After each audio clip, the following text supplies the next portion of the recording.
for all you multi-talented, multitasking, multi-everything people out there. Take it away. Find your glory, write your story, fearless feet will carry you. Time you own it, take your moment, be a fire burning through. Hustling from night until morning, grinding it out, it won't be long. Feel your power, it's your hour, you inspire, you are strong. Enjoy your Zoa. No applause? You're all fired. Now that you've reached the stage in your life where quality television is important, Nubian TV is a black network that speaks to your lifestyle. Nubian TV is the world's first digital network devoted to the upscale and political lifestyles of black people. Nubian TV's programming includes politics, travel, fashion, food, automotive, arts and culture, civil rights, music, and more. Watch now on Amazon Fire TV, Roku, or watch globally at nubiantv.net. Nubian TV, it's what you want to watch.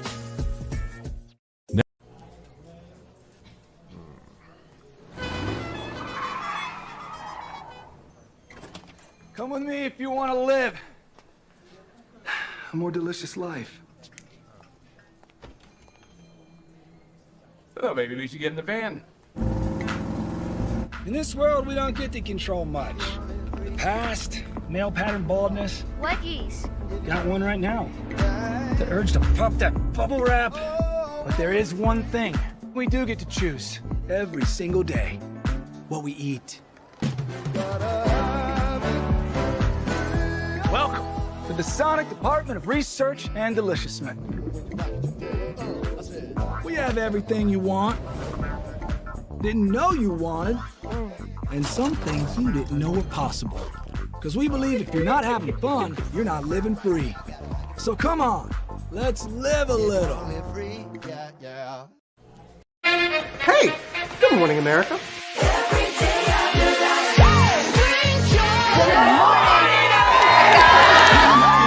Good morning, America. Good morning, America. Good morning, America.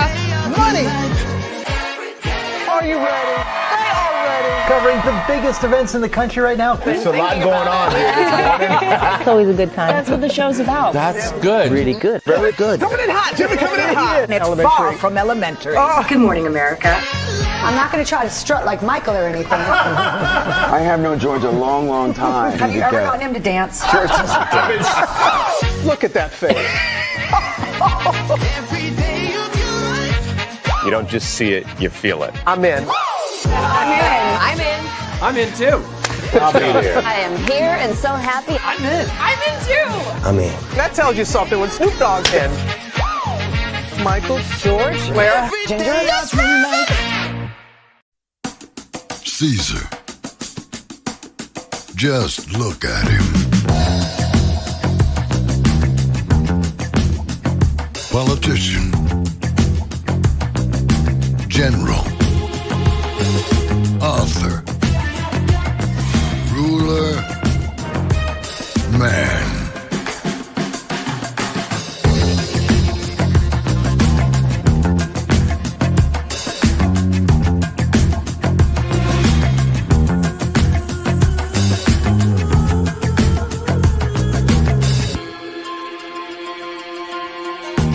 Legend has it, he's not only stared into the belly of the beast, he's had it for dinner. Here he's free to relax, or party, or relax, or party, or relax, and party. His is a world of opulence, excess, and the occasional impulse buy. Not one to rest on his laurels, he's famous for ushering in a new age of entertainment. So, for anyone seeking a place where the sun never sets on a good time, all this awaits. I am Caesar, and I approve this palace.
Well, hello to you,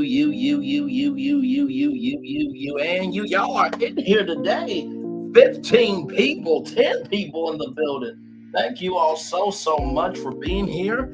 I love you. I value. I appreciate each and every one of you for being here. Hey, Venus, welcome in. Miss Blackberry Tyra, welcome in. Sharon Gobbo, welcome in. Lynette Stiller, welcome in. Y'all, this is a bonus show today. So listen, we got 1, 2, 3, 4, 5, 6, 7, 8 destinations for y'all this evening for a bonus edition of Virtual Tour Live. Of course, you know, I have your updates on the California wildfires. They have been raging and there are updates to come. There's a controversy on the title for part 2 of Wicked. And I don't know if people know that this is based on a musical called Wicked that's been around for over 2 decades. So we'll talk about that. Amazon, you played with Braylon Lee's top, and I don't like it. You're disrespectful, and you're going to get handled today, okay? You're going to get handled tonight, rather. NBC Universal, right? So there is a network shutting down, but isn't an opportunity for NBC Universal to expand itself. I have my thoughts, and we'll talk about that. JCPenney's got some big news, and y'all, it is big news in the world of retail. I can tell you that for sure. If you or someone you know has SNAP benefits, you might need to pay attention to this because there is an expansion happening there. I'll fill you in with that. John Hopkins is about to do something that's never done before for their university or any university. And then Karen Huger. I was chilling before we got on tour together, and y'all, the chart is out. The reunion chart, I repeat, is out. So we got a lot to talk about. Higher is waiting, low is available, but either way, we are live on tour for a bonus tour. Let me tell you now this iconic intro here.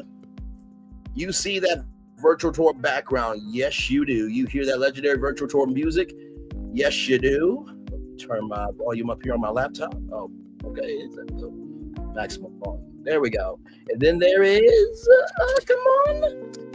Me. Hey, everybody. Welcome in. Glad to have all of you here. Let's get to the getting and doing what we do because it is time to go on tour. 8 destinations for you all this evening. So we're going to kick it off here. From Deadline.com, Sunset Fire in Hollywood Hills now fully contained. This is from Deadline.com. Hello, TKO2890 Roblox player. Hello to everybody coming in. Glad to have all of you here. So let's get to the game and doing what we do. I'm going to catch you guys up here. Let's see here.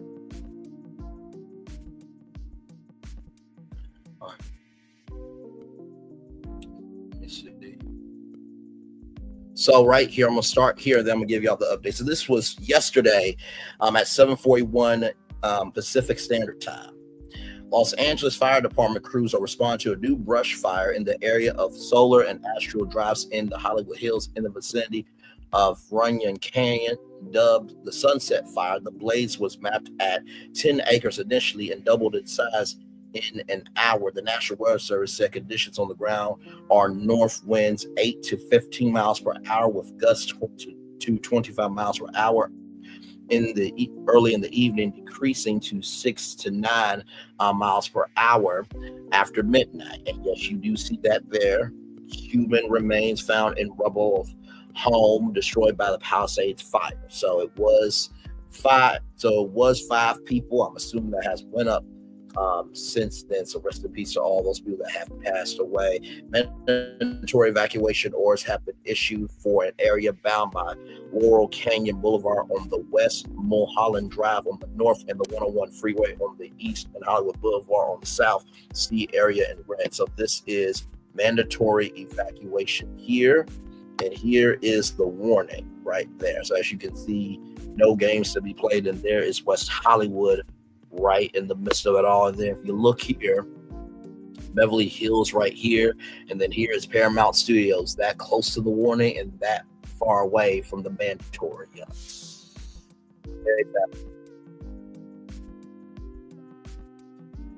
Boulevard up to Mulholland to Coal Canyon in the west. A Los Angeles Fire Department spokesperson urged those in the evacuation warning zone to get out before the full order is issued. Her advice: head south. That might be hard to do given that Hollywood Boulevard has now been closed between La Brea Avenue and Crescent Heights Boulevard. Helicopter footage on KTLA 5 showed a sea of red tail lights on all major north-south arteries running from the hill. So there is that. So all you can see are these red tail lights trying to get away from the fire. That's from Sky 5 from KTLA 5 in LA here.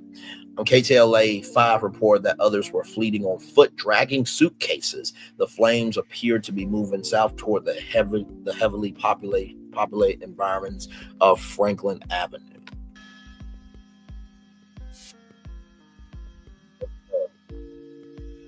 All of that is on fire, y'all.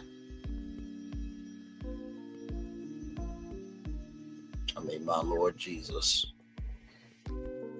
My Lord, my Lord, my Lord. The incident is not far from Hollywood landmarks such as the Dolby and TCL Chinese theaters, the Hollywood Roosevelt, the Magic Castle, the Hollywood Bowl, and the historic Whitley Heights. Plus, on the plus side of the ledger, the fire is also close to the Hollywood Reservoir, which could facilitate quick turn aerial drops. To that point, multiple wire dropping aircraft are being used in hopes of slowing the fire's advance.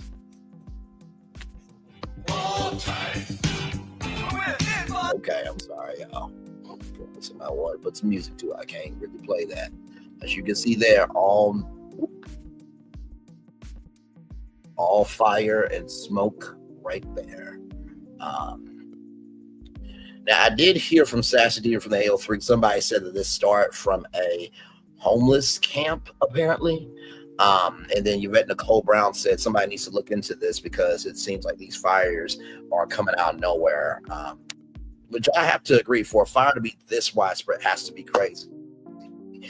Asked about the fire at a news conference call to address other incidents, the LA Times reported that Los Angeles Fire Department Chief Christian Crowley said, "I don't have a lot of information. I can tell you we're throwing all of our available resources at it as we speak." Rather, Hollywood High School and Pan Pacific Recreational Center are among the evacuation areas.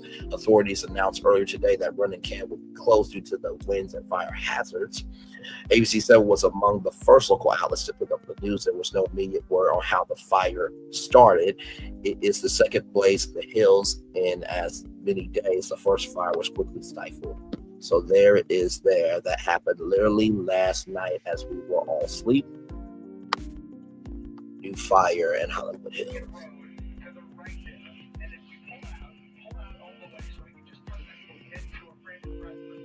My Lord, my Lord, my Lord.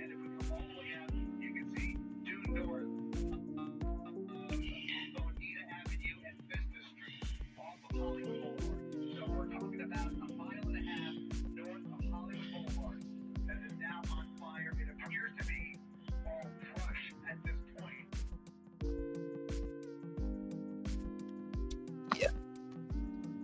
And then here is the update here. Back up.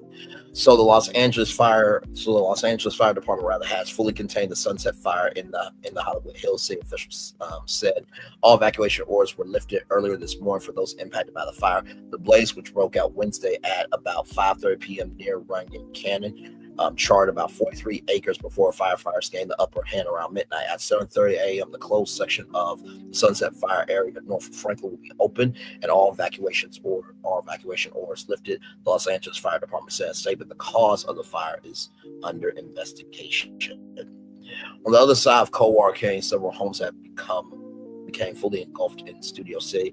Now multiple structures are on fire in Studio City. This is totally separate from the Palisades, and it's on the other side of town. This is also 7 miles away from the part of Hollywood. The LA Fire Department is on the scene. Near each other, there's 2 fires. This is very concerning to see this right now. We can sort of hear you, Chris. I'm not sure if you're trying to talk with us, but we are letting you get set up while we cover this fire that this is breaking news right now. Yeah, Colleen, sorry, I think we're having some ICOM issues, but this is a brand new fire. I count multiple structures on fire here. There is a house fire along Sunswept Drive. There are 2 buildings right there in the foreground. If you look, there are embers blowing in the opposite direction. Go ahead, widen out just a little bit. They're getting water on the fire, but there are embers blowing uphill, and now a new fire. Go ahead, over to the left. There's another structure catching on fire near the top of this hill.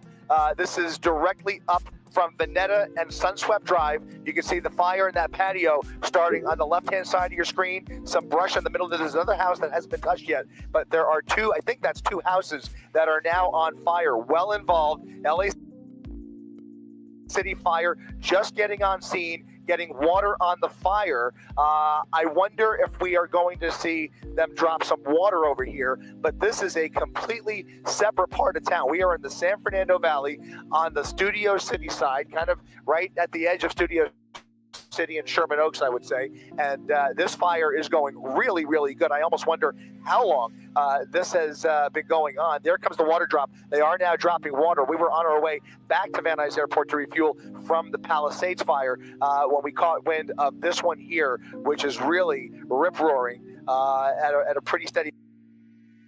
So there you go there. From the BBC, the British Broadcasting Corporation, how did the LA fire start? Officials have pointed to high winds and drought in the area, which has made vegetation very dry and easy to burn. For the moment, officials have said the cause of the fires remains unknown and continues to be under investigation. So that's from the British Broadcasting Corporation, or the BBC. Okay, so that's from the UK. All right, so just I'm saying that just to cover ass over here. Okay, so but yes, more to come from the fires for sure. So prayers up to everybody there. But that is not all that is happening with the fires here. From Variety.com, fire threatens Mount Wilson broadcast transmitters as LA TV and radio stations are on alert. Observatory evacuated. The devastating Eaton fire is now taking aim at Mount Wilson, threatening the antenna farm and the broadcasting transmitters up there, as well as the historic Mount Wilson Observatory. Should the fire reach the top of the mountain, it could pose major communication issues and limit the broadcast capabilities of Los Angeles major TV and radio stations. According to KBS KCAL, news hand crews have arrived at Mount Wilson to fight the blaze. Most of Los Angeles TV stations broadcast from Mount Wilson, including CBS, CBS2, KNBC, NBC4, KTLA, Channel 5, KABC, ABC7, KCAL, Channel 9, KTTV, Fox 11, KCOP, Channel 13, KCET, PBS SoCal 2, Channel 28, KOCE, PBS SoCal 1, Channel 50, and KMX Univision on 34. FM stations broadcaster from there include KPCC FMA 9.3, KPFK FM 90.7, KSC FM 91.5, KRRL FM 92.3, KCBS FM 93.1, KLLI FM 93.9, KTWV 94.7, KLOS FM 95.5, KNX FM 97.1, KKLA FM 99.5, KKLQ FM 100.3, KRT HFM 100.1, KSCA FM 101.9, KISS FM 102.7. That is the station with Ryan Seacrest. Okay. Cost, KOST FM 103.5, K-Big FM 104.3, KKGO FM 105.1, KPWR FM 105.9, that's Power 105.9, and then KLVE FM 107.5. So all those radio stations, all the FM stations and the TV stations, they broadcast from here. So basically, if the fire gets to this and burns all these towers, no communication at all. Right here, should the Mount Wilson transmitter towers be destroyed by fire, local stations would take it big as a hit, as they might have a few decades ago. Most cable, satellite, and telecom systems will be affected as stations deliver their feeds to providers via fiber optic lines, and local TV stations are now sharing their news broadcasts via streaming apps for viewers who rely on over-the-air signals for their broadcast coverage would need to temporarily find other ways to receive local TV fare, a serious concern during a major news event for the LA fire. So even though streaming would be fine, that doesn't mean that the over-the-air would be stopped. You know what I mean? So, but while cable, satellite, and streaming will keep TV viewership losses to a minimum, several LA FM stations wouldn't be as lucky. Some of those stations already have auxiliary channels located elsewhere and can quickly get back on the air, but most likely at lesser power with a smaller coverage area.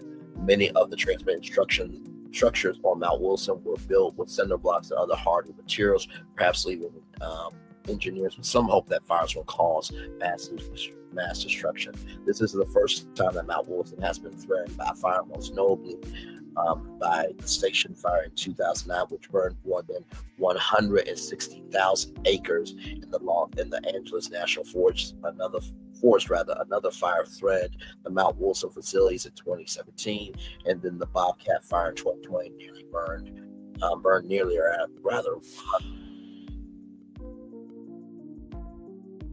Meanwhile, the Mount Wilson Observatory provided this update on its Instagram page. As you may have seen on the news, the Eaton fire is approaching Mount Wilson. There are firefighters on the grounds, but power is out at the observatory, so communication is limited. We are monitoring the situation. We will update here as we can. Thank you for your concern. On Wednesday, the observatory reported that most of its staff have been evacuated with a skeleton crew keeping watch. The observatory is safe for now, although the webcam images from our tower cams look scary. We are in touch with the Mount staff to receive updates. The historic observatory first opened in 1904. So a lot going on there for sure. So yes, indeed. All right, y'all, more Virtual Tour Live coming at you right from this space right here, right now. Now, I don't know if people are just behind the 8 ball or they just don't want to, recognize the 8 ball on the pool table with this. But from Variety.com, Wicked director John M. Chu defends For Good sequel title, Who Wants a Movie Called Wicked Part 2. For those of you who don't know, there's a song that says, who can say if I've been changed for the better, but I do believe I have been changed for the better, but because I knew you, I have been changed for good. Like literally, like that's the finale song of Wicked. So the fact that there is a controversy over this is bullshiggity. Okay, it's bullshiggity. Wicked's Part 2 official title, Wicked for Good, prompted some mixed reactions when it was first revealed in December. Director John Chu, however, believes the title, the second installment, has certainly been changed for the better. Who Wants a Movie Called Wicked Part 2, Chu told Variety on the National Border Review Awards gala carpet on Tuesday night in New York City. On the script, it always said For Good, and so it was just the point of like, do we really want to call this Part 2? And nobody wants that. The title is a reference to the pre-intimate song of the hit Broadway musical in which Elphaba, played by Cynthia Erivo in the film adaptation, and Glenda Ariana Grande sing about how their relationship has impacted their lives. True, know that no other film titles were under consideration. I mean, that's the destination For Good. We know is like, where are we going with this movie? Let's finish this thing, he explained. Chew accepted the award for Best Director at the National Board of Review Awards Gala, where he, along with Wicked stars Cynthia Erivo, Ariana Grande, Michelle Yeoh, and Ethan Slater, as well as producers Mark Platt and David Nixay, also garnered the Best Film accolade. Actor Ryan Reynolds presented the top honor to the Wicked team. Wicked is a musical, and I feel like they've been very open about that. Reynolds quipped on stage, alluding to the recent trend of not explicitly marketing musical films as musicals. Music is a language written by few but felt by many, and there's only one Stephen Schwartz. Like sports and the theatrical experience, music is truly one of the last great opportunities for togetherness. And this beautiful film is a signal fire of togetherness. Feeling the same thing at the same moment is an experience that is scarce. That's a scarce supply these days. The National Board Review also bestowed a Spotlight Award to Erivo and Grande for their creative collaboration. True collaboration is honest, egoless, and leads with acceptance. It's building and earning deep trust and nourishing that every step of the way with honesty and care. It's leaving room for the feelings and questions and ideas of one another without the want to be right, but with curiosity and respect. Grande said on stage, standing beside her Wicked co-star Erivo. The pair continue to reflect on their friendship and artistic partnership. It's knowing how to navigate when one of us needs a hand held and the other needs space and quiet, Erivo said at one point. It's knowing innately that your scene partner needs your encouragement. The first time she does a stunt, it's the singular "I love you" text or the random "I'm proud of you" voice note. It's being so good at acting that no one ever finds out how much we actually ucking loathe each other. Grande said jokingly, to which Erivo added, "We fooled you." Wicked has become the highest grossing Broadway adaptation in domestic box office history, ahead of 1978's Grease, $188.62 million, as well as the second biggest worldwide stage-to-screen reimagining after 2008's Mamma Mia, $611 million. Universal's movie has received widespread acclaim from critics and audiences alike, sparking an influx of memes, merchandise, and videos of moviegoers enjoying sing-along screenings. I can only imagine when it gets to Defying Gravity and that high note. Oh, my Lord. On the carpet, Erivo says she hasn't had the opportunity to participate in one of the sing-alongs in cinemas, but she has seen really, really wonderful clips posted by fans online. I'm going to try to sneak into one because I really want to. She told Variety. Wicked for Good soars into theaters on November 21st, so should be a good time. Hey, Nikki News and Narcissism. Can you imagine, right? And listen, these celebrities can go to any theater in America. Can you imagine if you are innately aware of how Cynthia Erivo sings and you and Cynthia hit that same note and she's like, you. And then y'all know the Spider-Man meme, like, no, you're Spider-Man? No, you're Spider-Man. No, you're Spider-Man. Imagine, right? If the whole room is filled with alphabus. That would be so lit. That could be the most viral YouTube video of 2025, and the year just got started. I'm speaking that into existence. And if it happens, you can credit me for it and just put my name at the end of that video. You know what I mean? Just please, thank you. Okay. All right. So more virtual tour live coming at you right from the space right here, right now. This is a bonus show for you all. Yes, indeed. All right. So y'all remember when I told y'all about the Brian Williams Amazon Prime Video election night news special, right? It was a rumor and then they confirmed it, right? Now I want you to see this. It says right here, it says Variety report in late September that Williams and Amazon were in talks to host a special, which will likely vie for attention with the usual primetime news reports from traditional players such as NBC News and CNN. People familiar with the matter have cautioned against viewing the Williams project as a sign that Amazon intends to start producing news programming on a regular basis.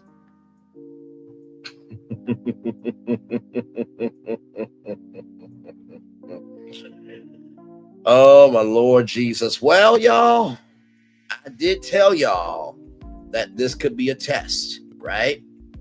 And so as I am chilling out, I see this. From Variety, Amazon explores news push following Brian Williams' election special. Amazon, you played with my top. I did not like it. I didn't like it here. I didn't like it there. I didn't like it anywhere, Amazon, okay? I knew that election night special was going to be a test to see if y'all wanted to get into news, okay? So here we go. As the results of election night 2024 became known, Brian Williams looked to the future. Our country is about to change again. He told viewers of a news special he was hosting on Amazon Prime Video with a diorama of a highway lane placed behind him. And life, of course, goes on. Hell, my next gig is to MC our Firehouse annual dinner on Saturday night in New Jersey. My hand to God. Williams and others like him may have more to look forward to than hosting community potlucks. Amazon has been holding exploratory talks about possible news concepts, according to 4 people familiar with the matter.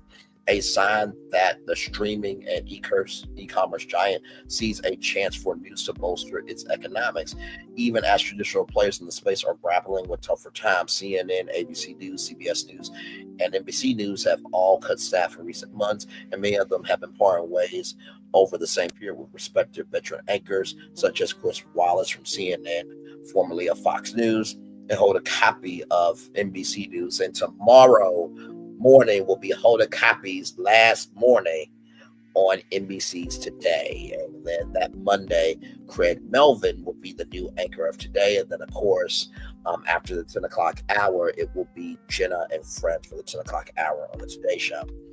Amazon was not able to make executives available for comment. Still, its recent foray into the category have given the company some encouragement, these people said. Williams' election night special is said to have reached around 4 million viewers, according to 2 of these people. Not as good as most of the pack, but still more than CBS News, which drew an average audience of 3,610,000 in primetime, or the Fox broadcast network, which drew 2 million between 8 p.m. and 10 p.m. It is not clear whether Amazon's figures are measured by Nielsen or another methodology, so comparisons may not be like for like. Fox News primetime election night coverage drew an average of 10.32 million viewers, while MSNBC lured an average of 6.1 million. According to Nielsen, ABC News captured around 5.9 million, while NBC's average audience stood at 5.51 million viewers, followed by 5.1 million for CNN. Amazon did not promote the Williams special outside its own media and officially announced it on October 17th, only 3 weeks prior to the final showdown between President Joe Biden and President-elect 47.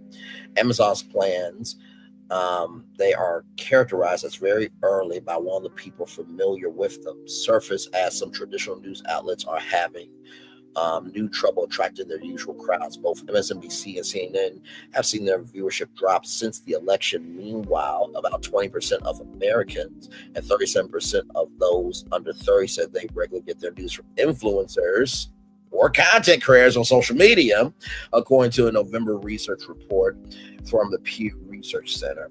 People familiar with Amazon's process say its interest lies in news specials tied to particular events and not in bootstrapping its own news division. Like Williams' special, the programs are expected to be down the middle of the road, to people say, and take pains to avoid bias. Instead of asking someone why young people are leaving for one political party or another, says these people, an anchor might instead solicit responses on what one political party is doing to attract that demographic. Albert Chang, who leads efforts to grow Prime Video's U.S. operation, is said to be examining the viability of news programming.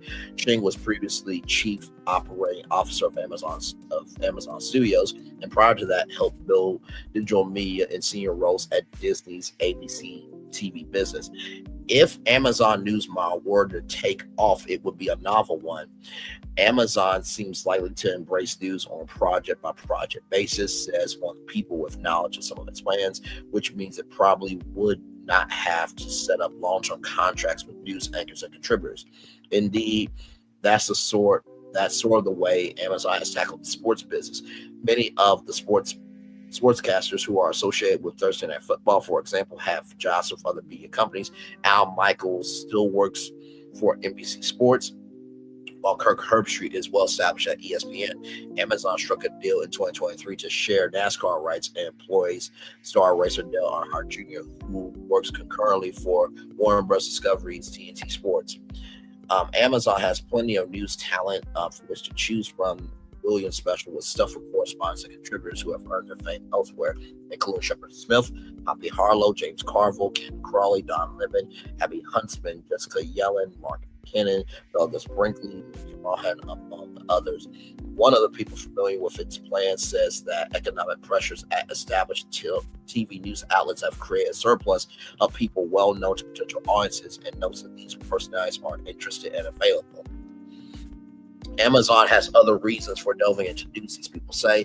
While it has no endemic news operation, it does offer a wide array of live streaming news channels for both national and local news outlets, a potential lure for information aficionados and news junkies who are increasingly open to go into non-traditional digital outlets for their first hit of facts tied to a developing story.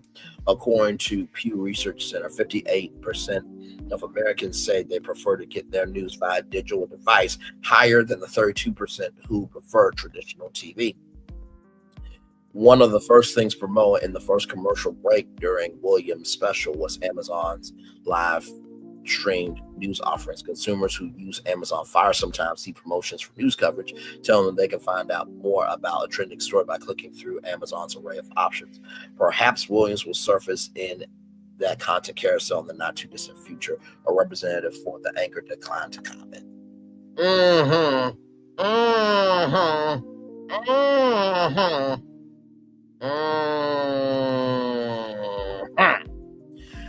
So, y'all played with Braylon Lee's top. Y'all said that this is not an indication that Amazon is going to get into news programming. Now, for those of you who are going to say, Braylon, they're not getting into being a news organization, okay? You didn't win this one. Wrong. Wrong and wrong. Whether they do a full Amazon news organization or they do news projects, I was still right that Brian Williams election night special was an experiment to see if they were going into news. I told y'all from that article that when they announced that this was going to be an experiment. And you know what? Who's to say that Amazon doesn't do live from the red carpet coverage, right? And who's to say, watch this,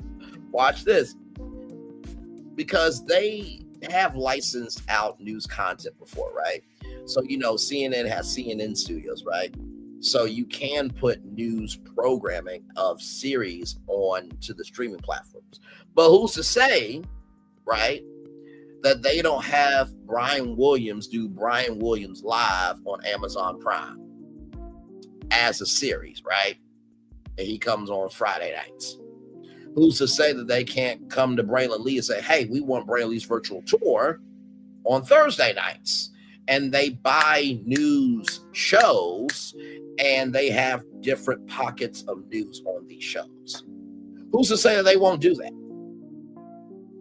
Like I said, I'm just keeping it a buck with y'all. Neil Young, oh man, we're going to be okay. All right, welcome in, Molly Doran. I think this is your first time here. Hey, Shasta Speaks. By the way, hi. Shasta Speaks is fine, y'all. Anyway, let me see. Let me stop. See, when you play grown games, you got grown levels to dominate. You understand? Let me stop playing. Anyway. Moving on, y'all. So speaking of programming, right? So from cord cutters news. Another cable TV network shutting down in 2025. This time it's a cable. This time it's a kids network, rather. It's a kids network. Hang on 1 second. There we go. Okay, it's a kids network. So, with that being said, here, a major shakeup is happening to one of NBC Universal's linear channels. Universal Kids, a channel focused on children's programming, is shut down later this year. So you got Disney Channel, you got Nickelodeon, and you got Universal Kids. So all of them have something, right? Warner Bros. Discovery had Cartoon Network, but that shut down, which was so damn stupid. But anyway, cord cutters news first learned that it will reportedly shut down on March 6, 2025, which is the day it's also being removed from Spectrum TV. Launched in 2005 as PBS Kids Sprout, the network changed its name to Sprout in 2009. Then in 2013, Comcast, the parent company of NBC Universal, acquired a full ownership stake in the network and fully rebranded it to Universal Kids. Over the years, the network was home to popular children's shows, including Sesame Street, The Bernstein Bears, Where's Waldo, American Ninja Warrior Jr., The Wiggles, and other NBC Universal programming. The network was aiming to compete with Disney Junior and the Nick Jr. channel in the children's programming space. However, Universal Kids struggled to maintain a viewership in an increasingly competitive market with the rise of streaming services like Netflix and Disney Plus. This news comes months after it was announced that Comcast has officially spun off its linear TV networks, including USA Network and MSNBC, into SpinCo. The Universal Kids shutdown and the spinoff are part of a large strategy by NBC Universal to streamline its operations and focus on more profitable ventures. The spinoff will take around 1 year to complete as NBCU tries to navigate through the ongoing transformation within the media industry. NBC Universal has not officially announced if the channel is going dark forever. However, Cord Cutters News has independently confirmed that the network is shut down March 6, 2025. This is a breaking story. So, with that being said, I'm like, okay, let's look up NBC Universal Kids, right? Universal Kids. So here it is here. And I will say, it is sad that the kids networks are going through it, right? Because here's the thing. Even though I don't watch Nickelodeon anymore, I could not imagine a world without Nickelodeon. Even though I don't watch the Disney Channel anymore, I cannot imagine a world without Disney Channel.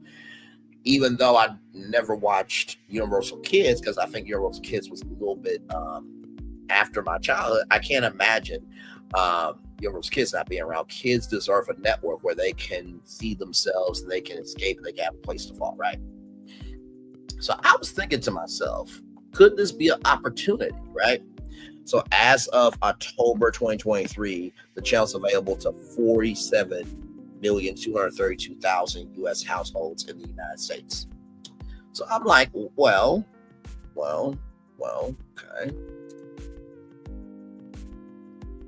Now, this was a network, okay, back in the day that was primarily focused on video games. It was called G4. Now they have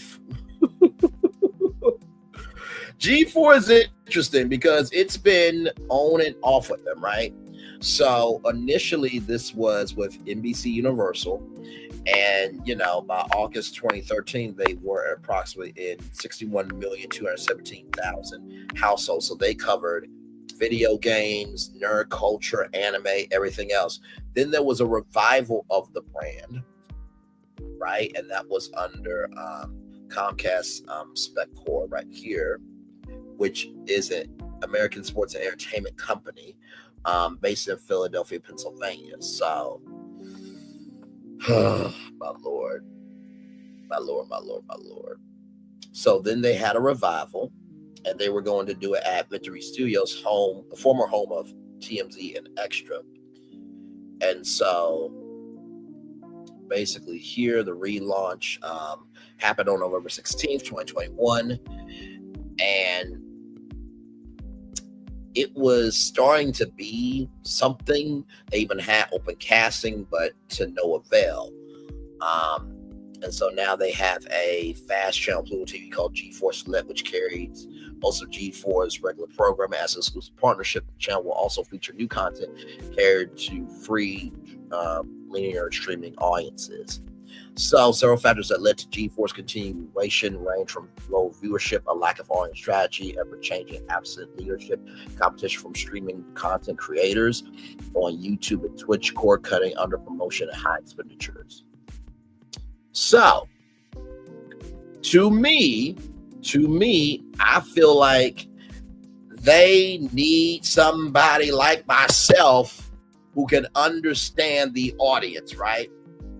So if G4 was to come back, right, it should come back as the Geek Network, right? And I would actually call it that. The Geeked Up Network. I will call it Geeked Up because guess what? We are geeking up. We are being geeked up on everything, right? From television, radio, podcasts, and content creators. This channel could be the platform for independent artists and content creators because there is no network that caters to content creators. There is no network that caters to independent artists. There is no network that caters to new media. So if G4 were to come back, they need to have a creative council to give them some fucking direction. Now, that's the first opportunity. The second opportunity, and listen, right? Because this is not existing anywhere right now. And you know, there are times where I wish I was in the industry. Because it would be easy to do. Like CES is happening right now. E3 is no longer around, but guess what? If G4 owned E3, there's a live event property that they own lock, stock, and barrel. They can broadcast it there. And they can also simulcast it on NBC. And that's something that G4 didn't do, but also too, I don't know if NBC ever, gave them that much openness. But then I thought about black media, as we often do around here. Paramount has BET, right? NBC Universal has Aspire Television from Magic Johnson. They have Clio TV, they have AfroTV, but they do not have a black network. Now, for those of you going to say Bravo's a black network, no, it's not. A lot of black people watch Bravo, but they do not have a black network. So then you have Warner Bros. Discovery with the Oprah Winfrey Network. So I'm going to pull up a Google document, and we're going to make it do what it do. Pull up a blank one here.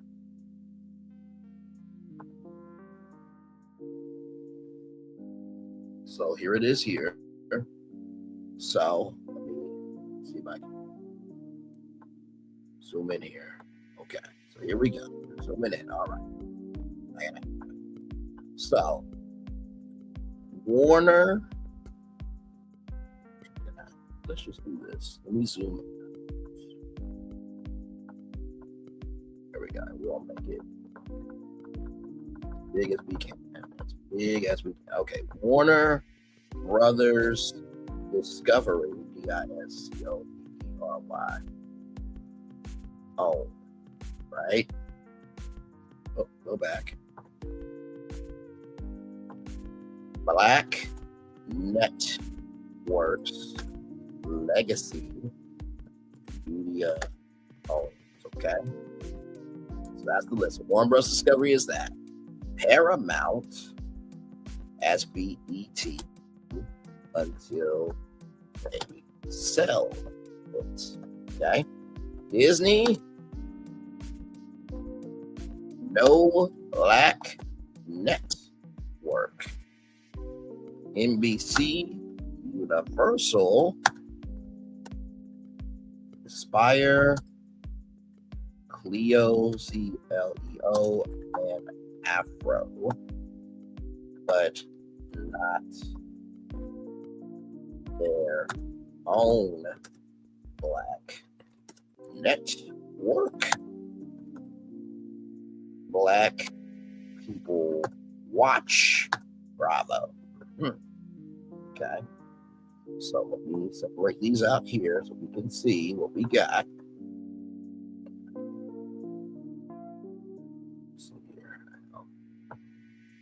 Because we're really going to have a conversation. We really are going to have a conversation. Okay. So we got Paramount, we got Disney, we got NBC Universal, Fox, right? They have Fox Soul, which I don't really think you can find Fox Soul on television. Bounce,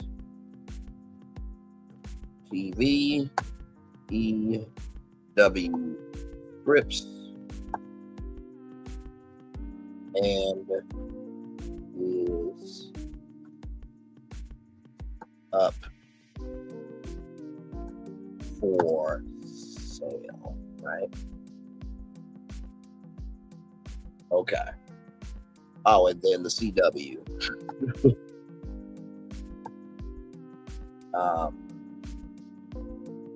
Lost Network. Needs and identity. There we go. So if we look, right, if we look at all this right here. There we go. So if we look at all these networks, right? What if NBC Universal created a black network, right? First of all, what would that look like? The first thing I would do, right, is I would actually go to Black Hollywood. That's the first thing I would do. I would pull in Angela Bassett. I would pull in Courtney Vance. I would pull Morris Chestnut. I would pull in Black Hollywood to ask them, what do they like about OWN? What do they like about BET? What do they like about Fox Soul? What do they like about Bounce? What is missing in black media? Take that down, right? Then you go to black content creators. Hey, NBC Universal is putting out a survey, and we want you to give your take on black media. Give all the questions. Then you can go around the country and doing focus groups and town halls, right? So if NBC Universal was going to do a black network, that's the way I would go about it. And also, too, ask your black talent that work at NBC what they would like to see. And the reason why I'm saying that is because, listen, even though Universal Kids might be shutting down, 47,232 households in the United States is a huge audience, right? And so to me, I feel that there's an opportunity here for a black network from NBC Universal. Now, will they, go about that? That I don't know. But I do think that that is very possible. And then, of course, there is always a I'm trying to think how to say this.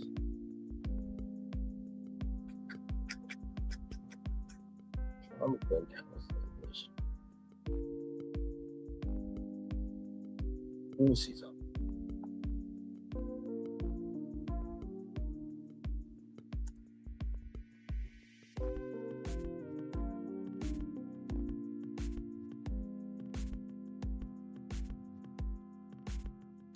Give me one more, y'all.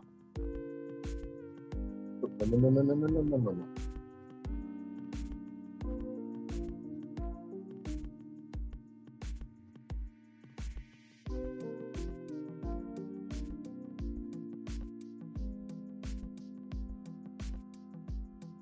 So right here are all the networks right here, y'all. All the networks.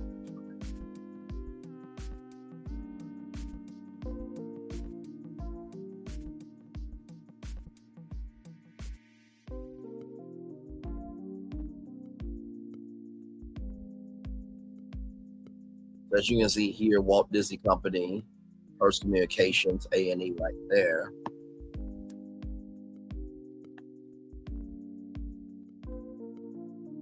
I am trying to see. I am trying. You got TV Land. I'm trying to think of a sector that hasn't really been done yet. The only other thing I can really think, right? So you have G4 coming back as an option. You have a black network coming back as an option. The only other option I can think, right, is a entertainment news network. That's the only other thing I can think. Because you have ESPN, that is the worldwide leader in sports, right? And they also do, sports coverage. And so if you can have MSNBC, if you can have Fox News, why not have an entertainment news network? Because here's the thing. The entertainment news industry is just as hot as the news industry for, foreign domestic news, right? So you have G4, you have a black network, and you have an entertainment news network. And then I was going to say entrepreneurship network, but you have to figure out what that space of entrepreneurship would be, because you have CNBC, which they could do more entrepreneurship shows and they could do entrepreneurship news programs, but to have a whole network dedicated to entrepreneurship could be a thing. So that's what I'm going to do here. Hang on, give me a second.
News, and then I said entrepreneurship, right? Entrepreneur.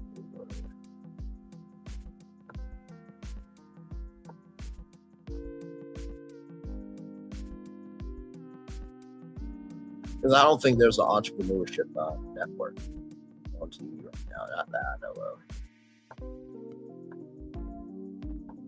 So right now, I'm about to put a poll in the chat. Right now. So what network? Oh, that's not what I want. So what I'm doing right now, Nikki News and Narcissism. By the way, shout out to Nikki News and Narcissism. She is a content creator. Yes, indeed. So what I'm doing right now is I am putting 4 options of what they could do with Universal Kids. So what network would y'all like to see Universal do in place of Universal Kids? So I'm putting it in the chat. I'm putting the poll up right now. So G4 will be content creators and nerd culture, right? Black television, entertainment news, or entrepreneurship for a network. So that is the options there. Or if you have your own idea of what the network, what you think a network could be, let me know what you are thinking.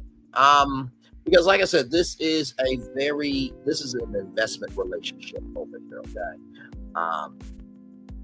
And like I said, these are just things I'm thinking in my head.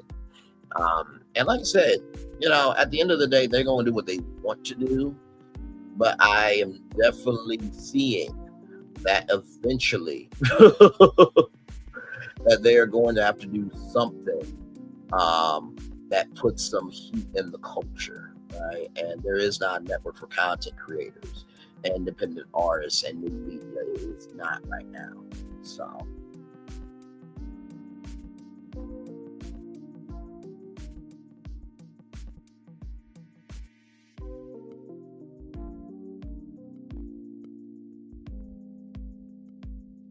So yes, indeed. Let me see what y'all are saying here. So I got 1 vote so far for G4 content creator nerd culture. Okay. I'll leave that poll up throughout the evening and we'll see where it ends up. All right. Sounds goody good. Check 1, 2, 3, 4. So we're going to take a commercial break. And when we come back, y'all, there's some big news in the world of retail with JCPenney. I got that for you on deck. If you are on Snap or you know somebody on Snap, get them on this stream because I got some news for them and for you. John Hopkins is about to do a whole new degree program that's never been done before at John Hopkins or any university. And then Karen Huger, is she going to be on the reunion? The reunion chart is out. We'll talk about all that and more coming up right from this space right here right after this. We are live on tour. Like, comment, share, subscribe. We'll be back right after this. Roll it.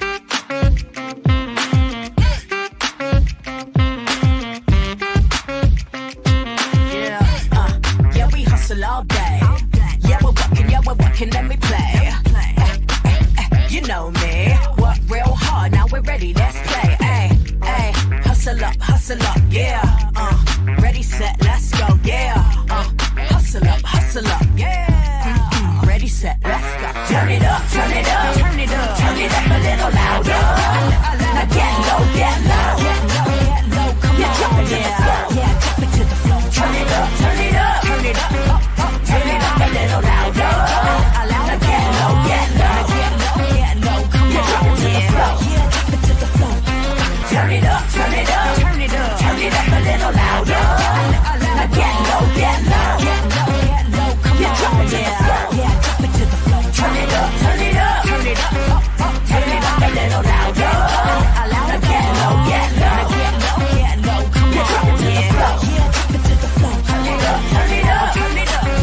Turn it up a little louder. For Ramirez, Wingstop's triple meal deal. 6 classics, 6 boneless, and 2 tenders with 2 dips and a large fry for just $17.99. Get yours delivered today at Wingstop, where flavor gets its wings. For Ramirez. Welcome to Copeland's. Copeland's is not just some fancy place for your big night out. In fact, there's no occasion too big, or if you like, too small.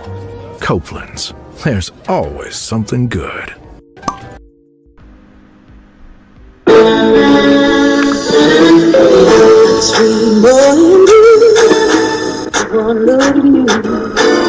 And it was plain to see you were my destiny.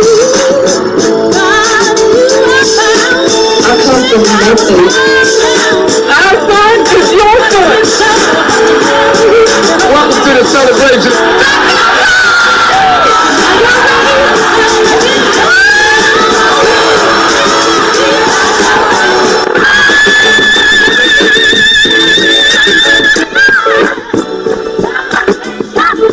We all we got.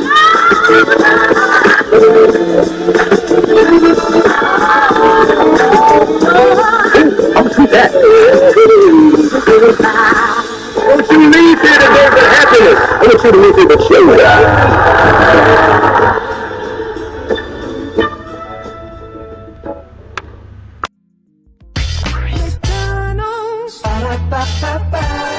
I'm loving it. All right, back. Welcome back into Brainley's virtual tour live, a bonus show for you all. Hopefully you are enjoying the bonus show, indeed a bonus tour, if you will. We kicked off the show with our first destination, updating you on the California wildfires. They are still raging, so prayers up to everybody there. The Sunset Fire has been contained. It has been contained. But the fires are far from over, so prayers up to each and every Californian in California. Then there was a controversy apparently for the title for the second part of Wicked, called Wicked for Good. Apparently there was controversy over that, even though the song For Good has been a musical for over 2 decades now. So So people be upset for no reason. Amazon played with my top when they said that the Brian Williams Election Night special wasn't an indication of them getting into news program, but now they're trying to figure out how to push into news at Amazon.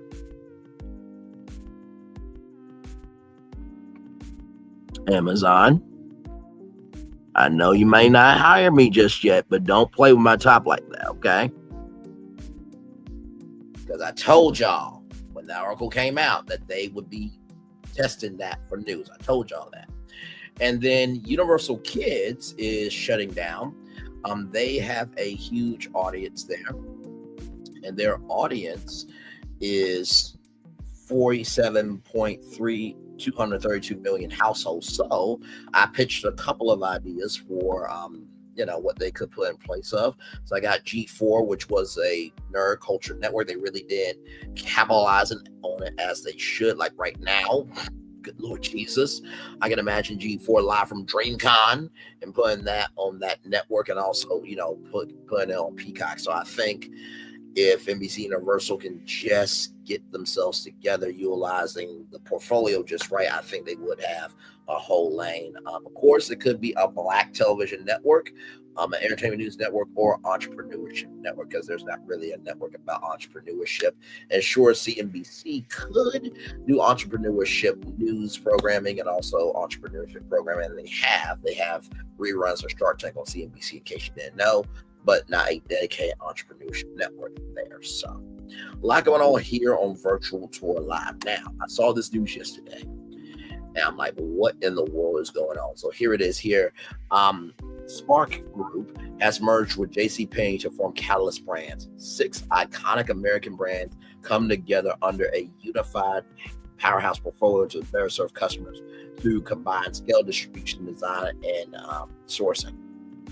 So JCPenney and Spark Group announced yesterday, that they have combined to form a new organization, Catalyst Brands, creating an unmatched portfolio of 6 iconic retail banners that celebrate the essence of American style.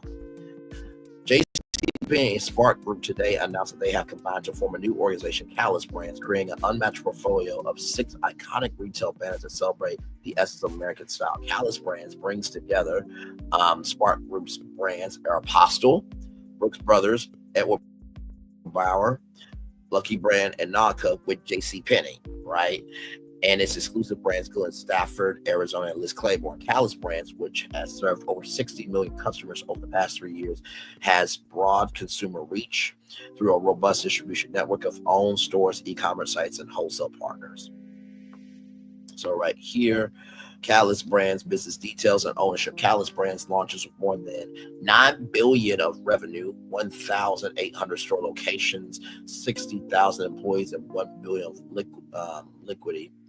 And it's poised to generate significant strategic and operational value. The combined Catalyst Brands organization is a joint venture formed in an all-equity transaction between JCPenney and Spark Group, with shareholders Simon Property Group, which, if you don't know Simon Property Group, they are the biggest mall owners in America.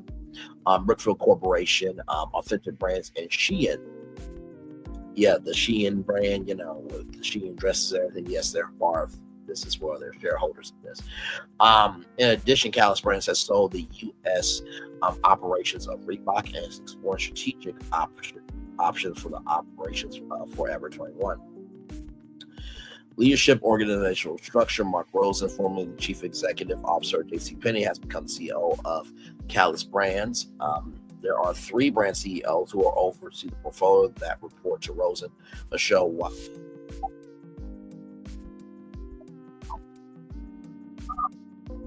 JCPenney has been promoted to brand CEO. JCPenney. Natalie Levy continues her role as brand CEO of Aeropostale, Lucky Brand, and Nautica, and Ken Oshani will continue leading Brooks Brothers and has assumed responsibility of Edward Bauer in his new role as brand CEO of both brands. Kevin Harper, formerly executive with Walmart, will join Catalyst Brands as Chief Operating Officer. Marissa Thalberg, formerly the Consultant Chief Marketing and Brand Officer at JCPenney, has become the Chief Customer and Marketing Officer of Catalyst Brands. Additional Leadership appointments can be found here.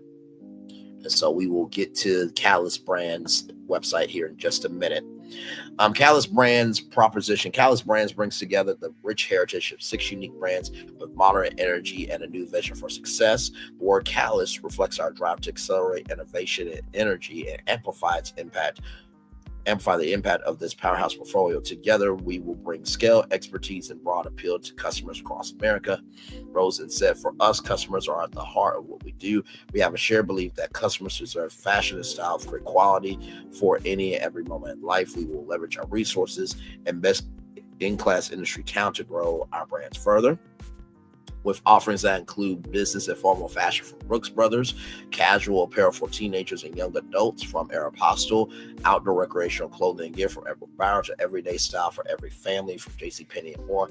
Catalyst Brands has expansive reach across market and customer segments. Catalyst Brands will integrate complementary strengths, including strong product design, sourcing capabilities, deep supplier relationships, and a growing use of data driven and artificial intelligence technology to enhance its supply chain and inventory management capabilities to deepen consumer relationships. Our relationships with more than 60 million customers in the deep data we have create a compelling consumer value proposition across our brands. We can design a personalized shopping experience, offer unified loyalty and credit card programs, and ultimately cross-sell more effectively. That is one example of the many benefits we will see in this combination. Continue Rosen. For clean balance sheet, we are in a great position to move forward. Catalyst Brands is headquartered at the current corporate location of JCPenney in Plano, Texas, with offices in New York, Los Angeles, and Seattle. So about JCPenney, JCPenney is the shopping destination for America's diverse working families with inclusivity at its core.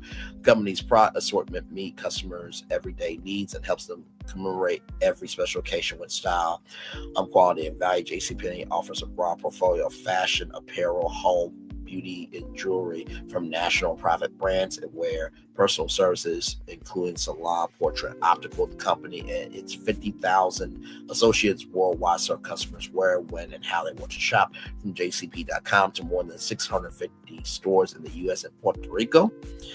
In 2022, JCPenney celebrated 120 years as an iconic American brand by continuing its legacy of connecting customers through shopping and community engagement. Please visit JCPenney's newsroom to learn more and follow JCPenney on Facebook, Twitter, Instagram, and YouTube. They do have a YouTube channel. And about the Spark Group. Spark Group is a full-service retail enterprise that drives product and commerce innovation through its multi-brand platform. As a dedicated operating partner for several prominent brands, Spark delivers quality fashion and lifestyle products with a focus on outstanding customer service. The company operates retail stores, shops, and e-commerce platforms in the U.S. while supporting leading wholesale accounts across North America, South America, Europe, and Asia Pacific. The Catalyst Brands transaction does not affect the intellectual property owned by Authentic Brands Group, which Spark Group licenses Aeropostale, Brooks Brothers, Edward Bauer, Forever 21, Lucky Brand, and Nautica. So this is absolutely huge because now JCPenney, and when I thought about this, I'm like, why would JCPenney do this? But when you hear all of those different brands, right? When you hear the high fashion of Brooks Brothers, the comfort and outdoor of Edward Bauer and Lucky Brand and Nautica, the cross promotion with this is going to be huge because of the fact that if JCPenney wants a luxury line, all they gotta do is call Brooks Brothers. If they want something outdoors, they could call Edward Bauer. So it gives cross promotion a whole new name. And so here it is here. So they got JCPenney, they have Brooks Brothers, they have Aeropostale, they have Lucky Brand, they have Nautica, they have Edward Bauer. So if Edward Bauer wants to put something in JCPenney, they could. If they want to have luxury fashion for young people, they could call Brooks Brothers. Young people with Aeropostale, they could go JCPenney for a JCPenney Aeropostale collaboration. Lucky Brand, I've never heard of Lucky Brand, but I'm sure that there will be some cross promotion there. Nautica's been around a long time, Edward Bauer. So this is their website here. So they don't have any media as of yet, but I'm sure they will. Then here is the leadership team here. So there you go. So that's just an update for you guys. I saw that. I'm just like, wow, okay, that is some huge news for sure. All right, y'all, more Virtual Tour Live coming at you right from the space right here and right now. If you have Snap or you know somebody with Snap, pay attention right from the space right here, right now from rollingout.com. Beneficial Snap changes bring relief to more households. It's about creating a stronger community safety net. The struggle to keep food on the table is about to get easier for many Americans as the Supplemental Nutrition Assistance Program, or SNAP, broadens its reach in 2025. The expansion arrives around time as grocery prices continue to climb and many households find themselves stretching their budgets thin. Breaking down the changes as reported by Black Enterprise, the updated program acknowledges the real-world challenges of maintaining a household in today's economy, with inflation hovering around 2.7%, a slight uptick from last year. The USDA's Food and Nutrition Service has adjusted the income requirements to reflect the true cost of living. This change means more households will have access to this crucial support system. So here are the monthly income limits for SNAP eligibility in 2025 as follows. If you live in any of the 48 states, right? District of Columbia, Guam, and the Virgin Islands, you will now have, as a single person, $1,255 for groceries a month. Okay, a month. If you live in Alaska, $1,568. In Hawaii, $1,443 in Hawaii. If you are in a two-person household, for the 48 states, District of Columbia, Guam, and the Virgin Islands, is $1,704 a month. In Alaska, it's $2,129 a month. And in Hawaii, $1,957 a month in Hawaii. Now, three-person household. Now, I don't know if this also includes a four-person household. That I do not know. Let me bring up Black Enterprise and see to say anything here. Yeah, it just says the three-person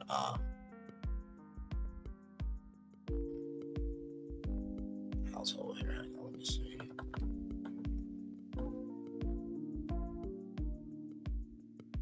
Give me a moment, y'all. I'm trying to make sure because four-person households matter as well.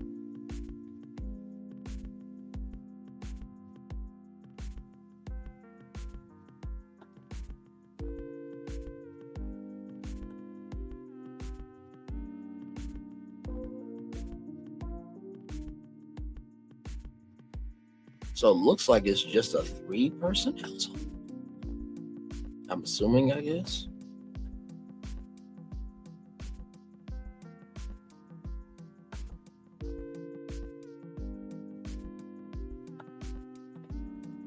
Four-person.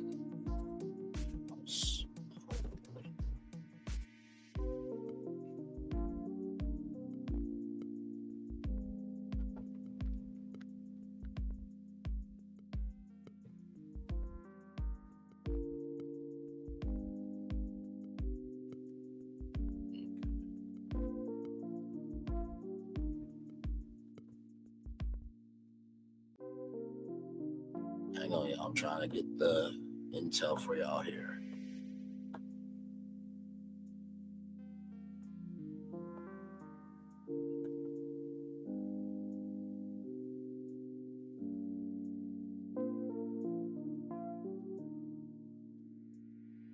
Hope you guys are enjoying the show, by the way. I'm just trying to get this intel for y'all here.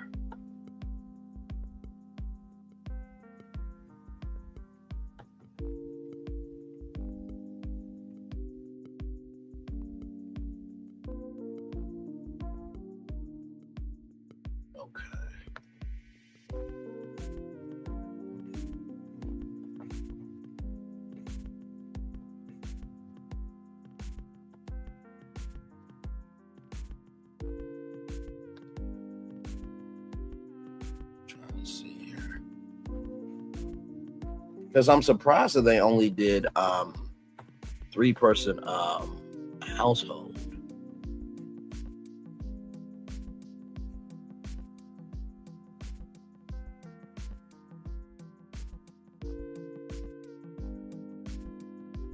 Okay, wait a minute. This is confusing me now.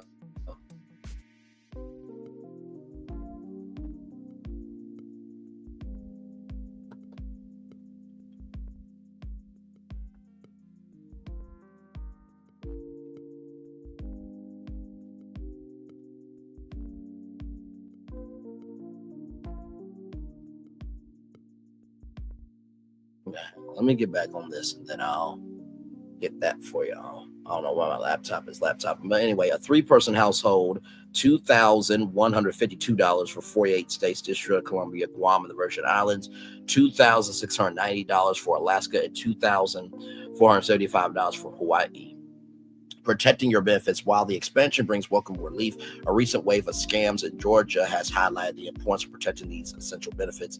Since October 2024, hackers have targeted SNAP recipients through sophisticated phone scams, attempting to collect card numbers and PINs.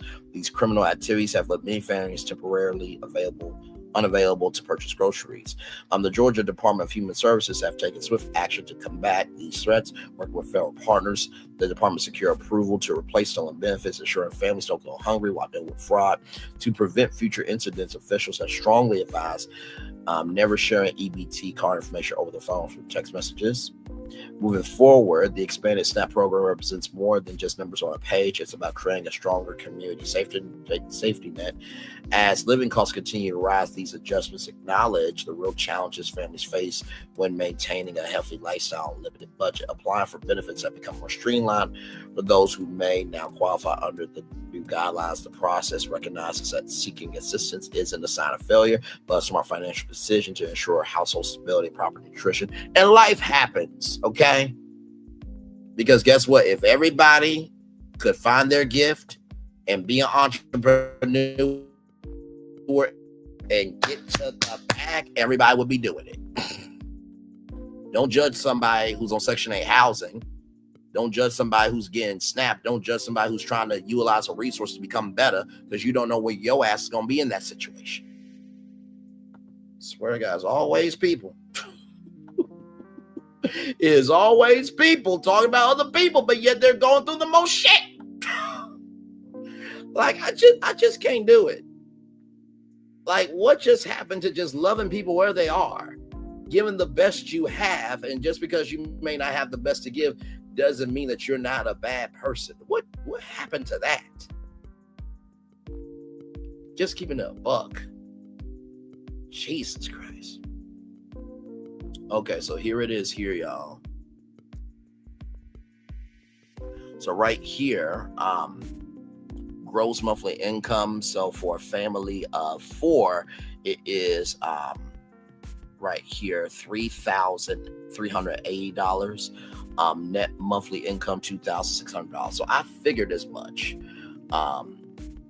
Right here, by the way, if all members of your household receive temporary assistance for needy families or supplemental security income SSI or other places, or in some places others, other general assistance, your household may be deemed categorically eligible for SNAP because you already have been determined eligible for another means tested program. But also check for your insurance as well, because sometimes with insurances, you can have a month stipend to buy groceries through your health insurance. I know it gets a little convoluted, okay, but just keep it a buck. So here you go. How much can I receive of SNAP benefits? The total amount of SNAP benefits in your household each month gets an allotment. So there you go. People in the household, maximum allotment there. So that tells you what you need to know there. So are students eligible for SNAP? Generally, students 18 through 49 who are enrolled in college at least half of the time are not eligible unless they meet certain specific exemptions. And then the work requirements, these requirements include registering for work, not voluntary quitting a job or reducing offer, hours, taking a job, and participating in employment and training programs assigned by the state. Right here. So I will drop the link here for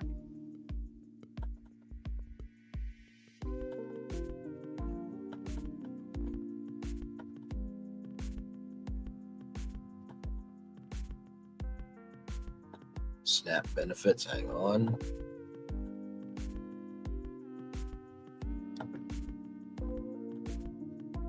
Lucky Brand makes some cute elephant bracelets. I have to check that out. And no, seriously, like I said, listen, I'm not holier than thou. I'm not the best person in the world. I make mistakes, but I also understand that people struggle sometimes, even when you're doing everything right. You can struggle when you're trying to do everything that you can. Okay, so listen. Just love people where they are. People love you where you are. If you hate people where they are, people will hate where you're at too. Like, just, holy, just, you know. Yeah. So anyway, just wanted you guys to know about that in case you guys did not know. Now you do. So there you go. So. Right. With that being said, more Virtual Tour Live coming at you right from the space right here and right now. Now, y'all, this is an exciting program that's about to happen, okay, at John Hopkins. So here we go. I hope you guys are ready for it. From rollingout.com as it comes up here, our destination. John Hopkins starts a 4-year hip-hop bachelor's program. I can already see the black moms and dads. Oh, Lord Jesus, you're going to learn the devil's music. Oh, Lord Jesus, not for 4 years. Jesus, can you be a scientist? Can you be a mathematician, Lord Jesus? Can you be an engineer? Can you do something with technology? Listen, I honestly believe at this point, if they can make a whole class about Beyonce's life, they can make a hip-hop bachelor's program, okay? So listen. The distinguished multiple Grammy winner Lupe Fiasco will serve as the distinguished visiting professor. Grammy-winning rapper Lupe Fiasco has been hired as a distinguished visiting professor for the Bachelor of Music Hip-Hop degree program at John Hopkins University in Baltimore, the first such program in U.S. history. The 4-year program will take place at the esteemed university's Peabody Institute, considered one of the most prestigious music conservatories in the United States. An announcement shared with his 640,000 followers on Instagram, the 11-time Grammy-winning Fiasco expressed his enthusiasm for the role. I'm honored to contribute to this legacy of doing what I love most, rap, he wrote. Teaching rap as a part of the groundbreaking 4-year hip-hop degree program led by the visionary professor Wendell Patrick, official music, Wendell Patrick, right here. According to the school's website, the innovative 4-year hip-hop degree program is designed by award-winning composer and producer Wendell Patrick, blends rigorous performance training with Peabody's breakthrough curriculum, which develops business and career skills. Students will also explore hip-hop's cultural history, its social political roots, and its evolution as a global genre. During a sit-down with John Hopkins' student newspaper, The Hub, Lupe disabused any notions that he will be teaching hip-hop per se. I don't teach hip-hop, he says. My classes are purely the techniques and skill involved with rap that requires an understanding of the canon from different eras, different rappers, and different styles in addition to your own. Lupe Fiasco, who was born and raised in Chicago as Walu Muhammad Jaka, will rack up frequent flyer miles while teaching at some of America's elite educational institutions. Another post, Lupe indicated that he will continue teaching at MIT or Massachusetts Institute of Technology in suburban Boston and pursue his fellowship at Yale University, New Haven, Connecticut, while working at Peabody, Baltimore. All right, then. I ain't mad at it. Get to the bag while helping out people. Fiasco is also going to host public master classes, consult on the program's development, and contribute to the broader Peabody community. Classes for the Bachelor of Music Hip Hop will begin in the fall of 2025. That is awesome. I'm here for it. I mean, honestly, who's to say that, there's not a Who's to say, y'all, that there's now opportunity for a LL Cool J Rock the Bells Hip Hop Academy? Who's to say that? Right at this point, it's 2025. I mean, honestly, like, hip hop has always been a cultural platform, so why not teach it? You know, I know some people are gonna be like, "Oh my God, really?" But I'm like, listen, if a banana could be taped to a wall and be sold for millions of dollars, you could teach hip hop. Okay, you can be taught hip hop. Now, here's the thing. Here's the website right here. Okay. Update application extended to January 24th of 2025. So they had a deadline, but they have extended it, obviously, because there's a lot of support for this. Right here, it says whether you're a turntablist, bow, rapper, beatboxer, or producer, you thrive on making music that engages a crowd and excites people. And the Peabody's Conservatory new undergraduate degree program in hip hop can take your skills to the next level. The new Bachelor of Music in Hip Hop will combine the resources and strengths of Peabody's industry-leading music engineering technology programs with the conservatory's long history of excellence and performance training.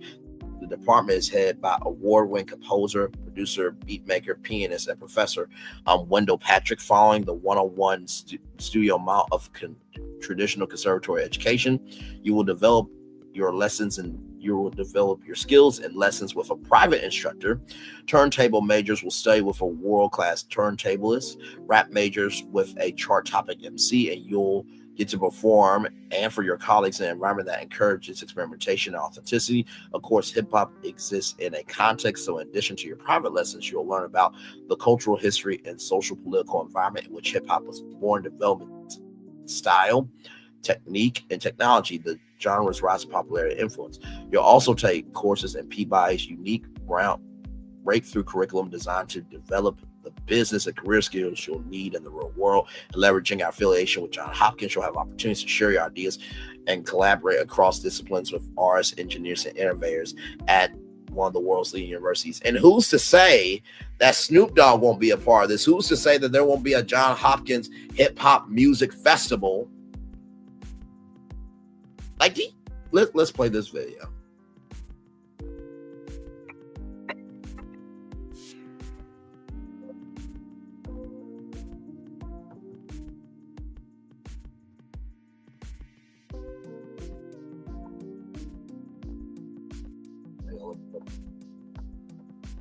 I want to make sure it's turned up all the way. Okay. This is cool. This is cool.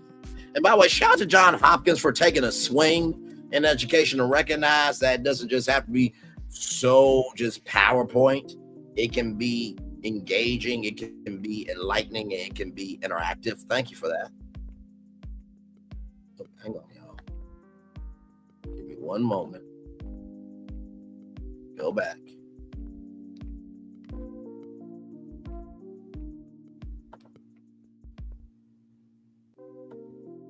We are live on tour, so give me a moment. Here we go. This is too cool. I'm so excited for these students.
And also, too, y'all, who's to say that they may not do an R&B program?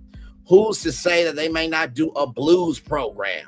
I mean, Tina Turner is the queen of rock and roll. Like, see, what ends up happening a lot of times, and specifically to the motherfucking haters, is they will attack somebody that's trying to get to a blessing, not knowing if you're going to be a recipient or not.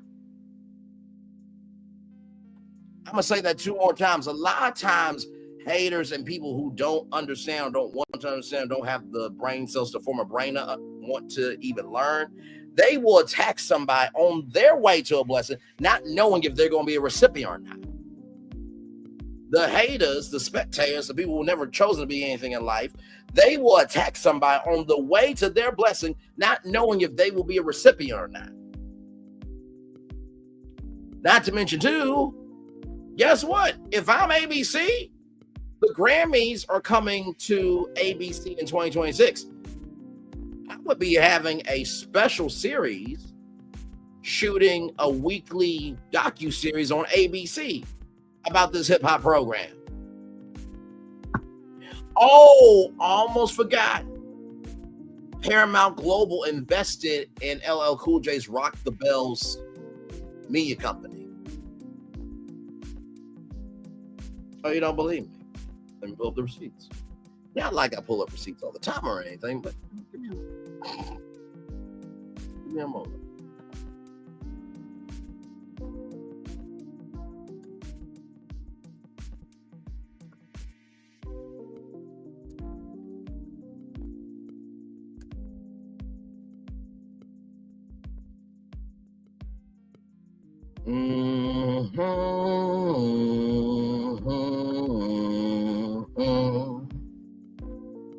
Just keep it in the book, you know.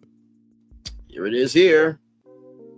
From PR Newswire, Rock the Bells closes Series B led by Paramount Global to continue elevating hip-hop culture. So it said on this day here, it announced a $15 million Series B raise led by Rain Ventures, Ivan Arzov of Iconic Arts Group and Paramount Global. Right here. Since launching in 2018, Rock the Bells has transformed the way consumers experience and appreciate timeless hip-hop through Rock the Bells Radio and SiriusXM, a thriving content platform at rockthebells.com, licensing and merchandising partnerships, mass retailers, and curated experiences and activations with partners at the biggest global cultural events around the world. As the go-to partner for all things hip-hop, Rock the Bells has cultivated successful, meaningful partnerships with leading brands and Fortune 500 corporations such as Target, Walmart, PepsiCo, Procter & Gamble, and more. With the addition of strategic investors, Paramount Global and MX Ventures, Rock the Bells can continue to elevate how it shows up for its community in meaningful ways where everyone can celebrate hip-hop together. Right here, I want you to see this. As a part of the partnership, Rock the Bells and Paramount Global have entered a multi-year first look deal covering feature film scripted and unscripted content. Wait a minute, why is it not showing it? Hang on, y'all.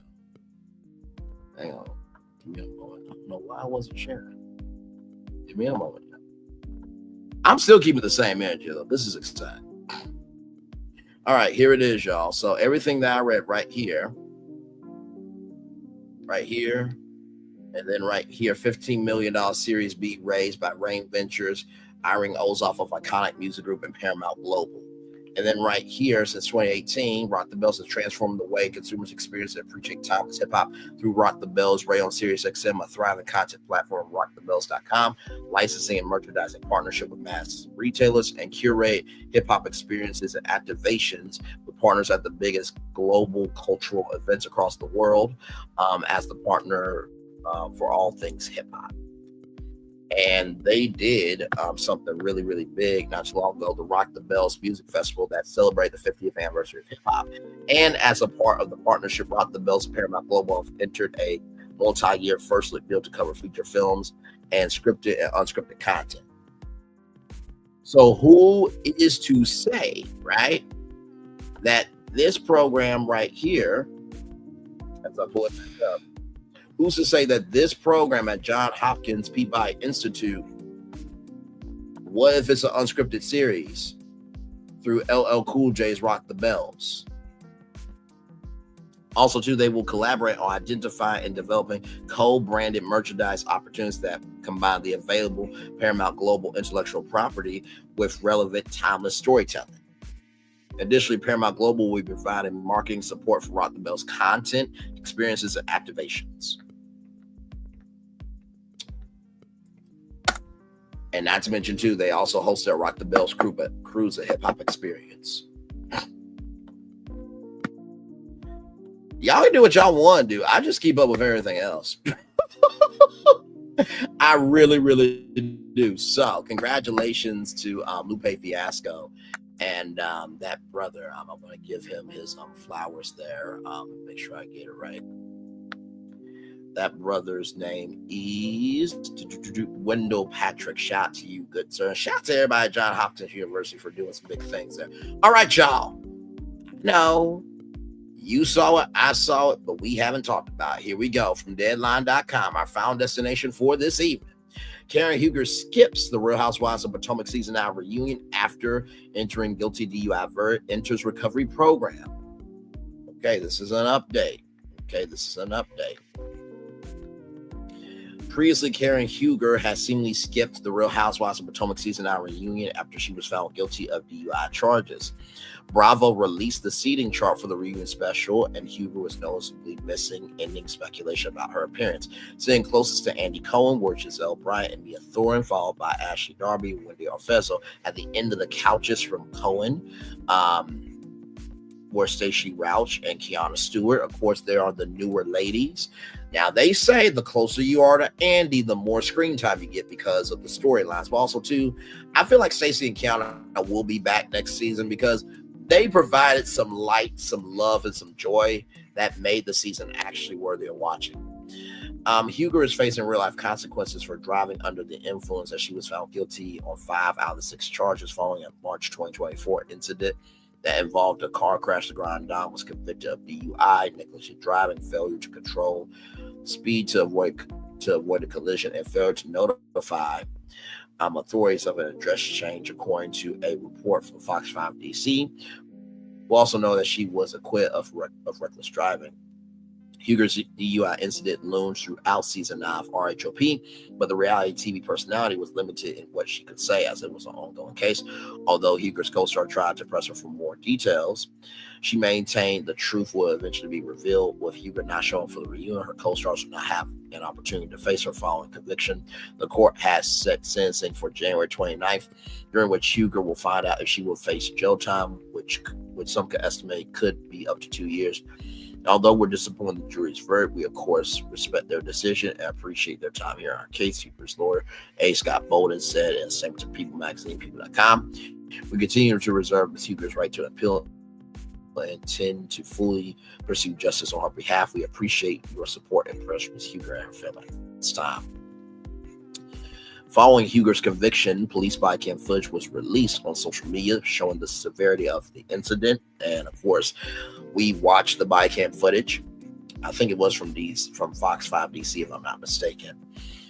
Huger's no-show at RHOP Season 9 reunion doesn't mean she's forever banished from returning to the show. Real Housewives of Salt Lake City star Mary M. Cosby skipped the Season 2 reunion to avoid scrutiny from her fellow cast members. Cosby didn't return for Season 3, but returned as a friend of in Season 4 and as a full-time cast member in Season 5. So here is the seating chart. So Andy Cohen there, Giselle Bryant, Mia Thorne, Ashley Darby, Wendy Arfezzo, Stacey, and Kiana. So that's the table there. I'm not too surprised by this. It should be interesting. Ooh, Lord Jesus, it's going to be a hot reunion. And here is the update here. Okay, update. Karen Huger has skipped the Real Housewives of Potomac Season 9 reunion after being found guilty of her DUI charges. Representative for Huger said that the Bravo star has entered a recovery program. Karen made the important decision to enter a private recovery program, so was unable to attend the reunion taping today. So the taping started today. Now, usually reunions, they can last 8 to 12 hours because Andy Cohen said that, in order to do an actual factual reunion, you do have to allow people to breathe in their storytelling. She was fully supporting this choice. Huger's manager, Ryan Tesdale, told Bravo's The Daily Dish, "We stand behind Karen as she embarks on this meaningful journey. I'm proud for taking such a significant step forward in her personal growth." I'm sure Andy Cohen probably talked about this on Radio Andy on Sirius XM. So there is that. Let's see the one comment. "I totally called it. No way she was showing up after that body cam footage came out. But why is that other girl there? Why isn't the other one girl there? The one day the NFL player? Oh, Jazzy. Good question. I think Jazzy is more of a friend of. So yeah. So, and I don't think that Jazzy is on the new season. Not that I know of, as a flute holder. Not that I know of. Let me see. Real Housewives of POT in Potomac. Okay. Because I don't think she is. Not that I know of. I don't think she is. So yeah, you see right here, it says meet new housewives. Hang on. I'm going to show y'all here just a minute. So see right here, meet new housewives. So that's Stacy and Kiana. So no, I don't think that Jazzy is a part of it. But I am sure that Jazzy will come out as a friend of. I am sure for sure, because Jazzy had a little bit of season here. I'm gonna picture load up. So as you can see here, that is everybody. So that is Kiana, that's Stacy, that is Mia, that is Karen, that's Giselle, that's Wendy, that's Ashley. So Jazzy is not a main cast member. She is a friend of. So that's why she was not on the scene chart. But I am sure she will be a part of the reunion. So, y'all, we did that in 1 hour, 47 minutes, and 25 seconds. Not too bad for a bonus show. I'm going to turn on my camera now because we've done the whole show for over an hour. Yes, we have. Woo! My Lord, my Lord, my Lord. And y'all, I found out that Karen Huger destination literally as I was laying here in bed, because your last destination was going to be the John Hopkins story. But as soon as I saw that Karen Huger destination, I'm like, nope, we got to talk about it because we are watching Potomac. So should be quite interesting there. So what destination got to y'all today? I think the story that's on everybody's heart, minds, and souls is the California wildfires. Of course, we are still praying, still sending support, still sending nothing but good energy out to all the Californians out there, except for Elon Musk and 47 and all those supports. Y'all can go to damnation, since fires all around y'all anyway in California.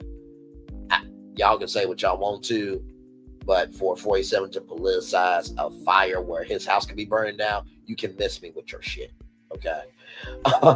Just keep it a buck. With Wicked, like I said, the song For Good is in the musical that's on Broadway. So the fact that there's a controversy is stupid. Now, y'all had y'all controversy with Wicked.com being an adult site and all that stuff. Okay, that was a pure mistake. I don't think Mattel meant to do that. On purpose, they understand the magnitude of them as a company. But come on, y'all. A controversy over a title of a movie. That the song has been in the musical since the musical has existed is doing too damn much. Amazon getting into news programming for news events. Like I said, Amazon, y'all played on my time. I did not like it. I did not like it here. I did not like it there. I did not like it anywhere, Brain Lee. I am, okay? Now, if you do an open casting call for news shows, I will be applying, because Brainley's virtual tour is a Black entertainment news show. It is entertainment, based on how I present the news, but also it is news because we cover factual information about media, culture, and human interest stories through a Black lens. I think that would be great for Amazon Prime. Just keeping it a buck. Then NBC Universal and Universal Kids, leaving. Like I said, the possibilities are endless. So it looks like we have 50-50 now. Looks like G4, a content creator and nerd culture network, and a Black television network. It looks like those are the two options there. Then JCPenney forming into Catalyst Brands. So JCPenney will still be in existence. JCPenney is not going anywhere. It is now under a company that will have a wider reach and for more collaboration. I think that's a good thing. That means, more fashion designers can get an opportunity to be with them. And I think that the best way for Catalyst Brands to always be ahead of everybody else is to do a Catalyst Brands nationwide casting call. Or a nationwide casting call for new designers, new products and stuff like that. But also to pay the people what they're worth, Catalyst Brands, if you do that, okay? The SNAP benefits, I think it's wonderful that they are increasing that. And like I said, he or she who has to cast the first stone, because you don't know whenever you're going to need it, because everybody does fall on hard times. Some people, they project that they are great, but they are going through shit behind the scenes, okay? That could be you. So know your role, stay in your place, and enjoy the ride that you own with your life. Okay, to use some words from Dwayne Rock Johnson. Of course, John Hopkins and the hip hop bachelor degree program with Lupe Fiasco and Wendell Patrick and everybody over there. I think that's wonderful. I hope Rock the Bells can do a documentary series or a docu-series or even a documentary that could be distributed nationwide on Paramount Plus and theaters across the country, around the world. And then, of course, Karen Huger, Nikki Newsom, our system said, clutching my pearls, the Grand Dame's quick wit won't be present.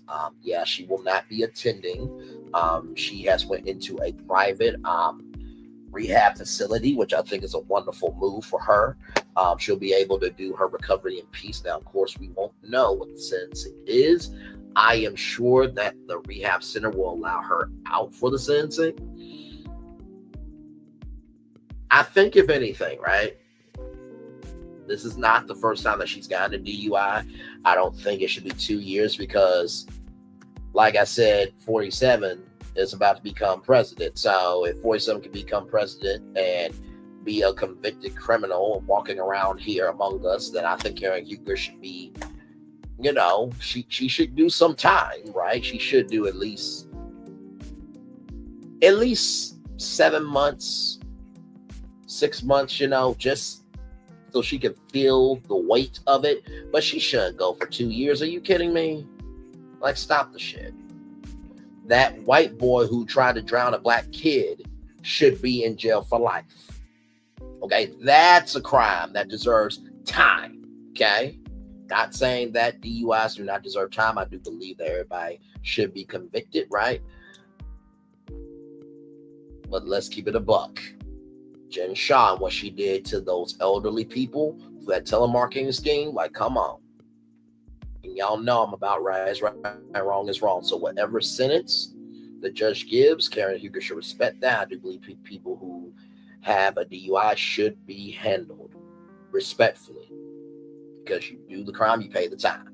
So that's what I have to say on all of our destinations for this evening. We went to 1, 2, 3, 4, 5, 6, 7, 8 destinations this evening. Whew, what a bonus show tonight. Like, really, like I said, you never know what's going to happen when you're live on tour. Like I said, I knew it was going to be, I knew it was going to come on to give y'all updates on the California wildfires, because we do have virtual tour family members out in California. But then also, too, saw some other stories, some other destinations, and wanted to bring that to y'all. And y'all know I don't go live on Thursdays unless there's something to talk about. So yeah. Yes, indeed. I will drop the link if anybody wants to come up. Some of y'all are probably comfortable right now, so you may not come up.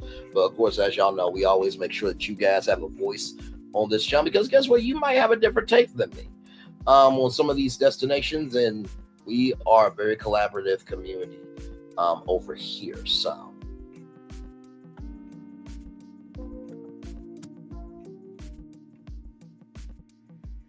Let me pin the link there. Oh, wait a minute. 3 votes now. Wait a minute. 3 votes. We got 67% saying that NBC Universal should make a black television network. Interesting. Okay. Okay. And by the way, like I said, if you guys have another suggestion for what network should NBC Universal do, you can drop that in the chat as well. These were just 4 that I thought of because I was trying to think of different niches that have not been showcased in a television network before. G4 was a network that has been tried and failed, but I think with the nerd culture where it is right now, with anime, with technology, with anything and everything in the world of content creation and curation, I think that G4 is primed, but they need a creative director. And no, I'm not saying I'm available, but I am fully available for the right price. Because damn it, if I'm the creative director, shoot, Brainley's virtual tour weeknights at 6/5 Central on G4, and then Attack of the Show on 8/7 Central live, okay? Listen, you have not because you asked not. But anyway, this damn show we do, y'all. Yes, indeed.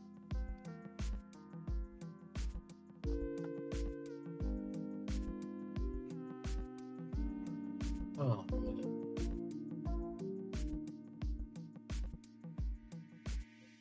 Yes, indeed. Thank y'all for the 15 likes. I appreciate y'all. Thank you so much. I really, really do appreciate y'all. Thank you.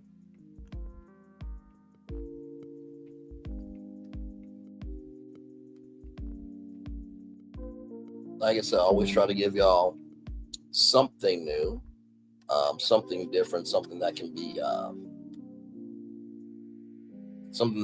for the culture. You know what I mean? So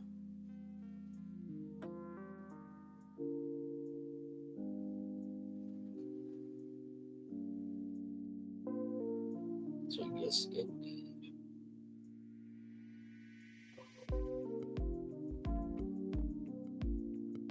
Oh yeah, I still gotta watch Daytime Tea Time. I still gotta watch that. I'll probably watch that right after this.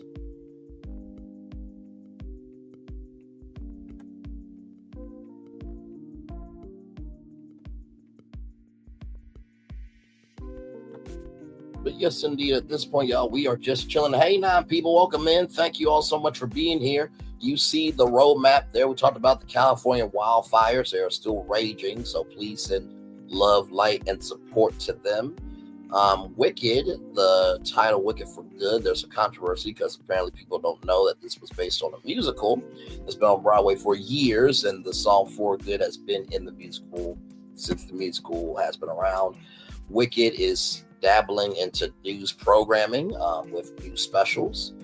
NBC Universal is getting rid of Universal Kids, but I asked what network could they put in place that could really give NBC Universal a leg up? Because I will say, out of all the cable networks, I feel like NBC Universal has probably been the most experimental out of all of them. Disney has been very solid with their cable networks. Warner Bros. Discovery, Magnolia Network is kind of like it's basically an HGTV spinoff. So they had a show called Fixer Upper, and then they got their own TV network, which is huge, which goes to show the power of content creators and new shows having their own social capital there.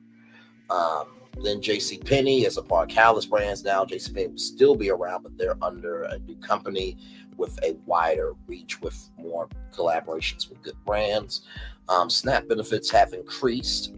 Yes, indeed. John Hopkins has a 4-year hip-hop bachelor degree program. Yes, indeed. Then Karen Huger will not be on the season 9 reunion of The Real Housewives of Potomac. So a lot going on here on Virtual Tour Live tonight. A bonus show for you all. Yes, indeed. So Like I said, shout out to all 15 people that like came through like at the top of the show, because I know my numbers usually for a live, but like to see 10, 15 people, that really warmed my heart. It really did. But you know what? That lets me know that this space is growing. You know what I mean? So, good evening, all the teen judges. Just stopping through while I'm braiding my hair. Okay, all right then, braid your hair. Hey, Brian, test out her hair later.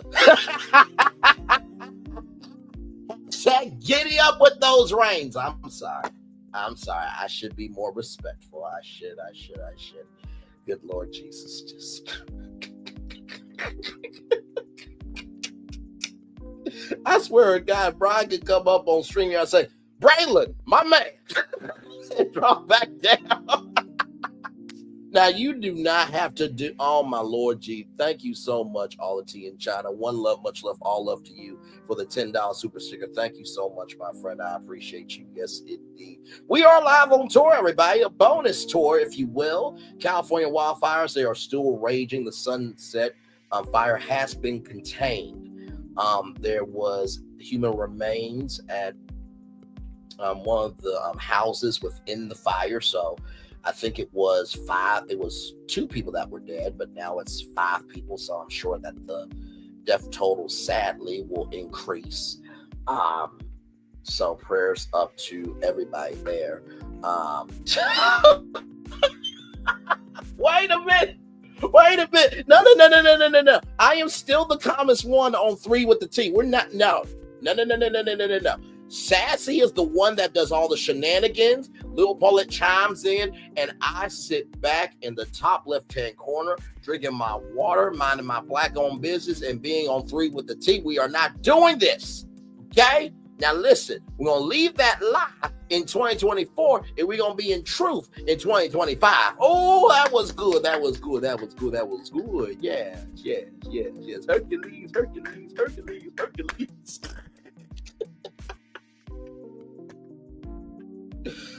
Oh, my Lord Jesus. But anyway, like I said, prayers up, love and support to California. Oh, my God. Sharon, I am always on my best behavior. Y'all not going to do this to me. I'm always on my best behavior. I'm always the comments. Like, y'all need to stop. I do not cause no destruction, chaos, or toxicity on YouTube. Y'all can stop that, okay? Please and thank you. By the way, Wicked, there's a bit of a controversy apparently because people don't like the title Wicked for Good, even though the song For Good, I've heard it said that many times people come into our lives for a reason. For Good, the song that's been in the musical for years, that's the title, and people are upset about it for no reason. Do I think that those fires were intentionally set? Now, they say that the cause of the fires are not known. I did hear Sassy T from the AO3's chat that someone said that started at a homeless camp. I do believe that there has to be something not sweet in the Kool-Aid, because for these fires to be this widespread, it just, no, something is not jiving. Now, I mean, something's not jiving, it's not grooving, it's not bucking. For sure. So that is my take on that. Amazon is getting into news programming, at least news events. Remember when I told y'all about the Brian Williams Election Night special? They said that should not be an indicator of Amazon getting into news programming, but I also told y'all that Jeff Bezos owns the Washington Post, so there could be a news organization from Amazon partnership with the Washington Post. So there is that. NBC Universal is getting rid of Universal Kids, but their audience reaches 47,232,000 households. So I asked, what did y'all think could replace that? I said it could be G4, which they've tried before, which was video game, anime, nerd culture. Now I said, NBC Universal does not have a black network. If we look at the state of black networks right now that Legacy Media owns here, Warner Bros. Discovery has owned, Paramount has BET until they sell it. Disney does not have a black network. NBC Universal has Aspire, Clio, Afro TV, but they do not have their own black network. Black people watch Bravo, but Bravo is not a black network. Fox has Fox Soul. Bounce TV is EW Scripts and it's up for sale. And then the CW is a lost network that needs an identity. So that is that there. So right now the choices are, you got, let me see here. You have G4, Content Creator Nerd Culture Network. You have Black Television. You have Entertainment News and Entrepreneurship. So 1 hour ago, I just saw the super sticker here. That's so cute. Oh, that is cute. It says thank you. It's like a cat going back and forth. That is very cute. But yeah, so you got G4, Content Creator Nerd Culture Network. You have Black Television, Entertainment News, and Entrepreneurship. So 1 hour ago, I dropped the poll.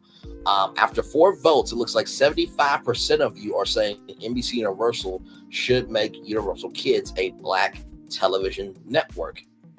Very interesting. Very interesting. Okay, I'm here for it for sure. I'm here for it. Then, like I said, with JCPenney, they are under Callus brand, so JCPenney is still around. But they have a wider reach with Aeropostale and Lucky Brand and Nautica, Brooks Brothers. Yeah, so that is huge there. SNAP benefits have increased for 1 person, 2 person, 3 person. I think it's increased for 4-person households as well, but we talked about that. John Hopkins has a 4-year hip-hop bachelor degree program, and then Karen Huger will not be a part of the season 9 Real Housewives of Potomac reunion. She has entered into a private treatment facility. So, and I love y'all right back, Sharon. I love y'all right back. Good evening, my good sis, Sharon Godbolt from all the tea in China. Why do I think 47 has something to do with it, in my opinion? Listen, in the words of Melody Cherie Rogers or Melody Cherie Lee, if you roll that way, I don't put nothing past nobody. And I know people will be like, oh my God, Brandon, like, y'all, at this point, he does not like anybody that's not on his side. So could he be that diabolical? It's 2025. Anything is possible. Okay. Sure. But I also am not saying that he did it in the same token. Okay. We can all have our own opinions and move accordingly and go to the higher that's waiting for some of us and the lower that's available for others. Okay. All tea in China, good evening from Sharon Godbolt. Hey, all the tea in China, and Sharon Godbolt from Nikki News of Narcissism. Hello, Nikki News of Narcissism from All Tea in China. Hello to Nikki News of Narcissism from Sharon Godbolt, and then Miss Blackberry. Hello from All the Tea in China. So, going on this bonus tour, this bonus show here. We've been on tour for 2 hours, 47 minutes, and 47 seconds here. Like, comment, share, subscribe. Like I said, I dropped the link if anybody wants to come up and give their take on any of the destinations we traveled to this evening. Yes, indeed. So yeah. You know, it's really funny. Sometimes when I'm looking for destinations, like the Amazon one, and I can pull up an article that like showed it when I, made the prediction and stuff, and then it happens on this job. I'm just like, okay, y'all keep playing with Brandon Lee that I don't find things before the culture talks about. Y'all keep playing with me, but okay, I'll just keep being me. Like, really? Like I said, I truly feel that this is probably one of the most progressive, most open-minded, and most forward-thinking channels on YouTube. And I say that very humbly because there's been content creators here for years before me. Some people have been here 3 years, 5 years, 10 years. Some people have been on here since YouTube started. Okay. But I do believe what we are cultivating, what we're creating, and what we are investing here with each other is a one-of-one platform that you cannot find anywhere else on social media and YouTube. I really believe that. Because like I said, and I said to one of my friends, I said, do you know how crazy my channel is? Anytime you type in hashtag any one of these destinations on this roadmap or any one of the destinations that we've went to, I'm always going to pop up in the algorithm somehow. Always. Always. When you see, hashtag hot topics, hashtag news center, hashtag we are on tour, especially that we are on tour, it comes to me. So yeah, I feel like 2025 might be the year that this channel really hits its stride. I really, really do. I really, really do. So I don't know what the future holds, but I know who holds the future, to use the words from Star Jones, and that is God. So as long as he holds the future, we all right. We gonna be all right. Hey, we gonna be all right. Hey, we gonna be all right. Hey, hey, hey, hey, hey, hey. Yes, indeed. So, oh man. Yes, indeed. We are just chilling out, everybody. 7 people in the building. Thank you all so much for being here. You see the roadmap there. We are just chilling out here. Glad to have all of you here in the building with us. Yes, indeed. Thank you, Nikki News. I appreciate it, my friend. I definitely feel it because, like I said before, this generation of Black culture needs a 106 Park. And like I told you my strategy about 106 Park before, you know, the top 10 Black entertainment news show on BET. They should have evolved from music videos to covering entertainment news, because you see the Jasper brand, you see, you know, Neighborhood Talk, you see It's On Site, you see Pop Out Magazine, you see all these Black blogs and Black magazines. You should have evolved with the times. And, you know, like I said, Ebony Magazine is BET, Jet Magazine is VH1. You have 106 and Park on VH1, and that's where all the new content creators and independent artists, that's where they go. And then if you're more established, then you go on 106 and Park on BET, and then you have 106 and Park Uncut on BET Plus. Not to mention 106andpark.com. It would be easy. And before you're on the back say, Braylon, why do you feel like you're the solution for everything in me? I am not saying that. Y'all are thinking that, and you don't want to say it out loud because you cannot find anybody that can match me pound for pound, fist for fist, soul for soul over what I know on the media game on YouTube. Don't play with me. Play with a toy from AdamandEve.com. By the way, go to AdamandEve.com and type in Brainley's Virtual Tour 30 for 30% off of any one item plus free shipping. See, that's how we do a live commercial on a show. Some of y'all were about to go to Adam and you'd be like, oh, you Braylon Lee, damn.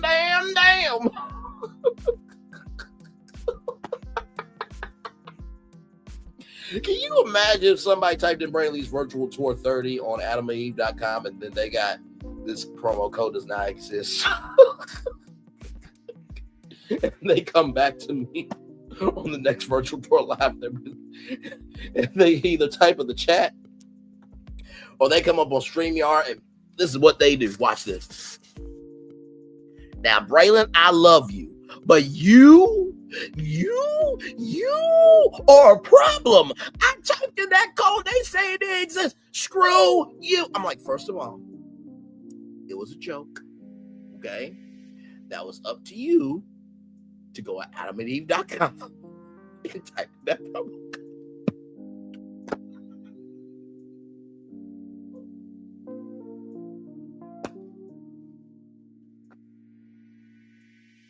Back off camera. Oh my God.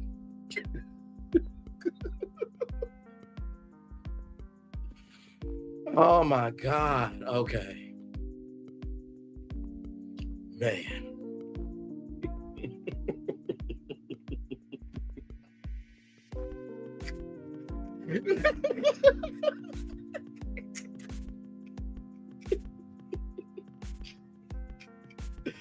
Oh my gosh. Jesus. Oh my God. Okay. I cannot.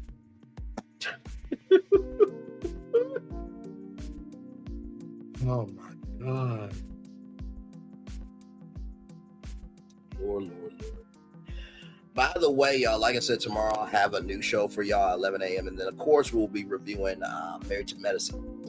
at 6 p.m. So yes, indeed. And if you are trying to look for any content to catch up on, there's always something happening here, always. So like I said, I did a show 22 hours ago talking about Kanye West and Chloe Bailey and Tiffany Red. Talked about Cardi B and the final season of Harlem and all that. Talked about YouTube and Delta Airlines having a partnership. Talked about the California fires, diversity. There's disability accommodations that are not happening at Disney World. Talked about Carlos King and this reality with the King special that's coming up this Friday, 8/7 Central. Only here. Hashtag on keeping it real. Got 3 with the T. Got your Real Housewives of Potomac reviews. Married to Medicine. There's a lot for you to catch up on. If you need stuff to watch, it is all here. And these legendary tourists, in the words of legendary Alpha MC, the virtual travelers, the virtual tour family. Lisa W has called these people her tour family, and Nikki News has called these people her tour sisters. They will tell you all you have to do is press play and let it roll. That's all you gotta do, because believe me, there is no clickbait in any of my shows. I was about to say tours, but you know, to people on the outside, it's a show, but to the people on the inside, it's a tour. But they will tell you I talk about every single destination on this show. Every single one of them. Now, sometimes I might get a little ahead of myself. I might skip a destination, but I will always come back to that destination that's on the roadmap. But every single thing gets talked about on this show. Every single thing. So, and it's funny too, because sometimes I'll look back at some of the times I'm like, how do we start here and end here? So we went from a California fire to Karen Huger, who feels like people are on fire. Like, let me say this. How do we go from California fires to people that feel like Karen Huger is a fire? You know what I mean, with her DUI. How do you have that range? Your guess is as good as mine. I just try my very best to find stories that you guys will feel engaged in. I try to think of every tour as, if I was not doing this on YouTube, how would I like to see it? But most of all, you know, does the tour make you feel a little bit better? And would you want to have a conversation with somebody about what you saw? Because there's a lot of content that you would watch, but you would never tell anybody about. But I feel like with this show and this platform, you could at least go tell people, like, you know what? You might want to check this out. So, but yes, indeed. So, very proud of what we are creating over here. Anybody can build something. It takes somebody to create something. I always learn something from every tour I view. Absolutely. Not to mention too, our Black entrepreneurship over here, sky's the limit. I cannot tell you how many Black entrepreneurs we have covered over here, and we will continue to cover. Like I said, I utilize Black entrepreneurship if it makes sense as a destination, right? Because I believe a lot of times entrepreneurship is shown for, oh my God, it is a platform for me to get to the bag, be my own boss, conquer the world. I'm saying my Makusa all around the world. But how I utilize entrepreneurship is exposure. If I can utilize entrepreneurship to expose you that there is more to us, then maybe you might find a way to be your own entrepreneur. Maybe you don't even start a product or service. Maybe you take more control of your life because you see that there are other Black people taking control of their lives. So every destination that we do over here, and y'all, I know it's my channel, but I say it's our channel because without y'all, there is no channel. Anybody who does it, respect their subscribers, who invest in their subscribers, and who uplifts their subscribers, they're just existing on YouTube because they can't really live in real life fight me. Okay? If what I'm saying ain't true about you, don't pick up that bullet. But if you pick up that bullet, it must be true about your ass to some damn degree. Okay? Jesus. Because this is the gas line for me for someone saying that somebody who's unpopular has diverse content when all their content is unpopular, toxic, and negative all the time. But hey, I guess diverse content's in the eye of the beholder, child.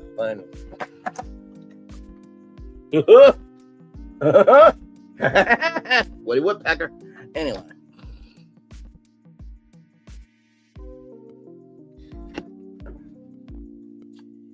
Oh, Lord.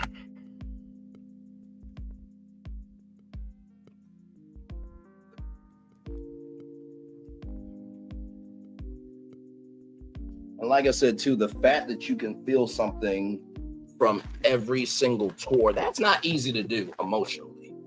I can tell you that right now. And to be real with y'all,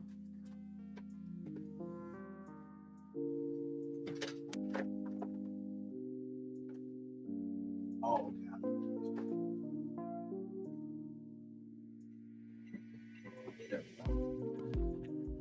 And to be real with y'all, I'm actually looking at some I'm actually looking at some CCs differently. Yeah, like I always say all the tea in China, and I do not say this to be rude, to cause division, or to cause confusion.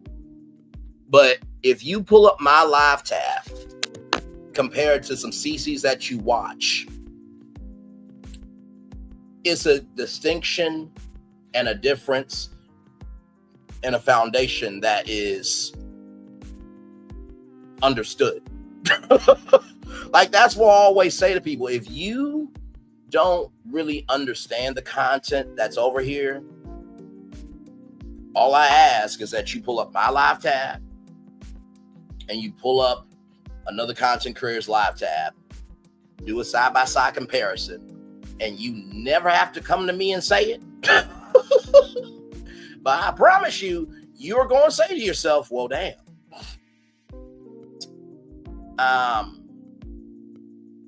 Something is not sweet in the Kool-Aid.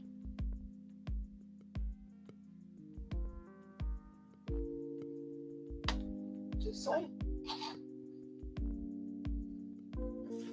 And just because I'm saying this doesn't mean there's not good content creators out here. Don't get that twisted. Because y'all know who I support, the people that actually deserve it. And by the way, just because somebody doesn't support somebody doesn't mean that they are wishing them, a detrimental downfall. It's just princes and princesses do what they want to do for attention, and kings and queens do what they need to do for a purpose. That's it. None more, none less.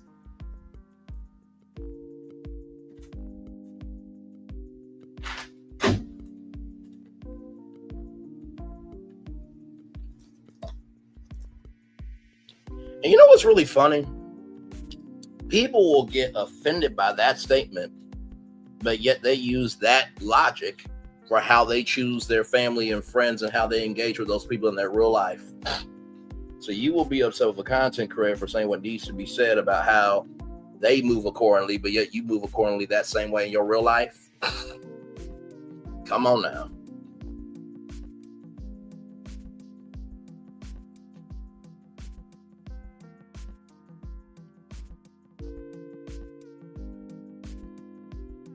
I'm just keeping it a buck.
still here, y'all.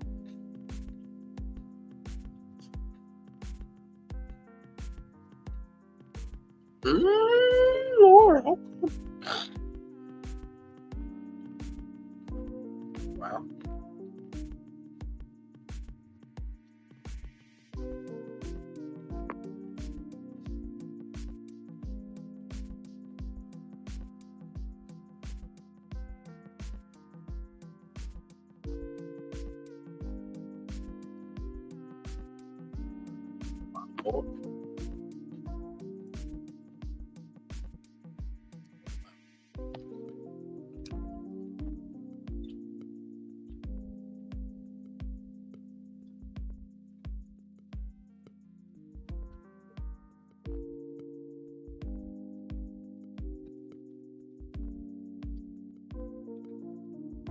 Oh, Lord. Sometimes it's just fun to watch behind the scenes. My Lord.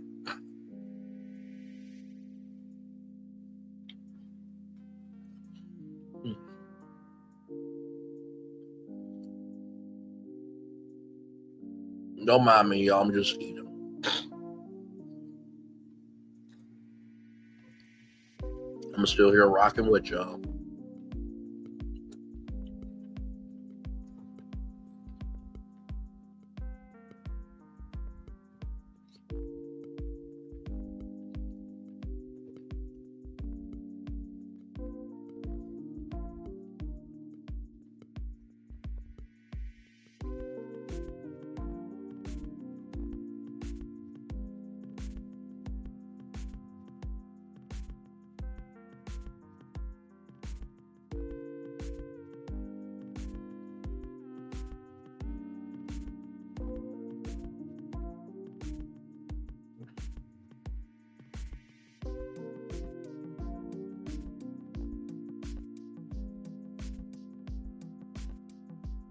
My Lord, my Lord, my Lord.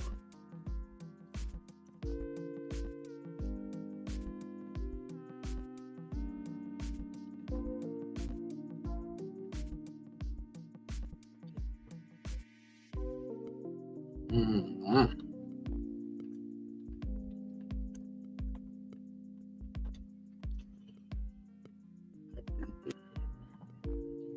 Lord Jesus.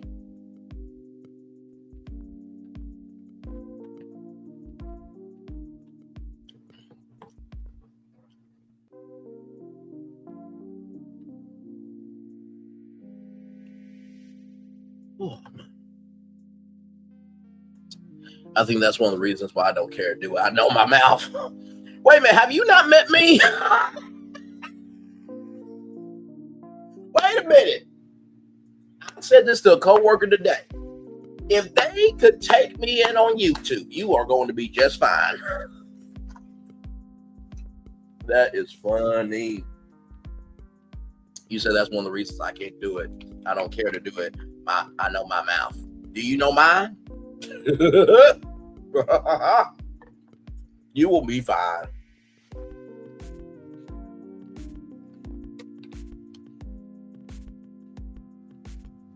It is scary to be on your own, but that scarcity is because you don't know the other side. But I can tell you, since being on my own and having a village in a responsible, respectful, and tactful fashion, I have more freedom than I've ever had.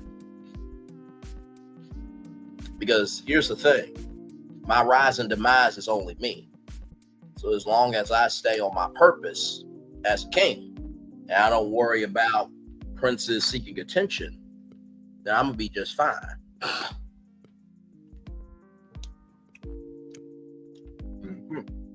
So, you'll be fine.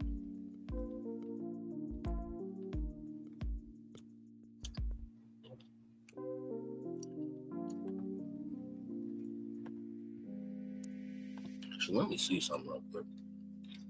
Because I haven't done this in a while.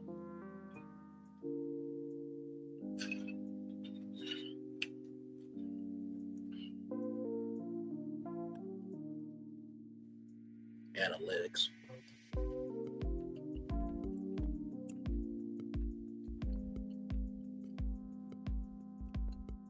Audience. And y'all know I'm pretty transparent with y'all.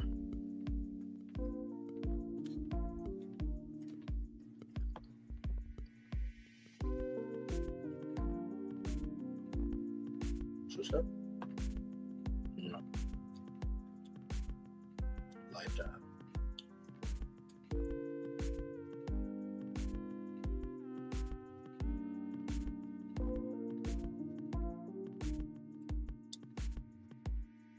Give me a moment. Okay. So I want y'all to see this, okay? Now, this should go to... Man, I'm telling you, I'll be arguing with everybody. Well, listen. Here's the thing, right? The reason why some people do not get far on their airplane of life is because they go off of their own fuel of their thoughts. But the reason why some people are jets and they can fly anywhere and everywhere because it takes many people to make the fuel. You understand what I'm saying? So all the tea in China, if you're an airplane that wants to go from A to B, your fuel will be off of you. But if you want to be a jet and fly everywhere, you got me, you got Nikki News or Narcissism, you got Sassy, you got Lil Paulette, you got T-Talk with your girl. You got people that can help you in advising you on what your fuel should be. And that fuel can take you around the world because you understand the assignment is bigger than you.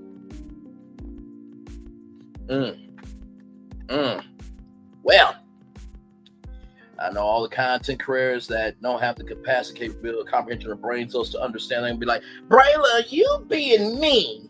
Why you gotta feel like you always knowing everything? Da-da-da-da-da-da. Well, if you actually listen to what I'm saying, I'm actually giving some really helpful advice. You probably are being defensive because maybe you're not open enough to recognize that the world is not about you. And you get more flies with honey than vinegar. But keep being vinegar. I'm sure it's working out for you wonderful.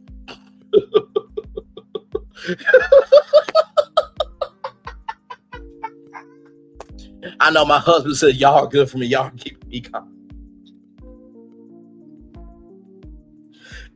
So Brian, do we need to give you a support bill? my support bill starts at $1 million an hour. I'm joking, Brian. I'm joking. Jesus, I don't charge that much. But hey, if you want to do like $100 for every hour of a live, so this would be like a $200 fee. I'll gladly take it through Cash App. I'm joking. I'm joking, y'all. I'm joking.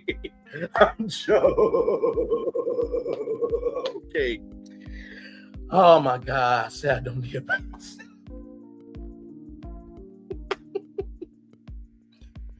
Oh my God. Okay. So let me pull this up because I haven't done this in a while. I want to show you my channel analytics. Oklahoma City, 54. San Diego. Now, this is the lifetime of this channel, okay? Oklahoma City, Oklahoma, 54. San Diego, California, 57. Toronto, Canada, 58. Fort Worth, Texas, 58. Milwaukee, Wisconsin, 59. Tampa, Florida, 63. San Antonio, Texas, 63. Kent, Ohio, 65. Baton Rouge, Louisiana, 67. London, the United Kingdom, 70 views. Jackson, Mississippi, 74 views. Hey, Selena. Hey, listen, if that husband don't work out, Selena Johnson Lee or Selena Lee or Miss Lee, if you're nasty, it's not too bad of a last name, just saying. Little Rock, Arkansas, 75 views.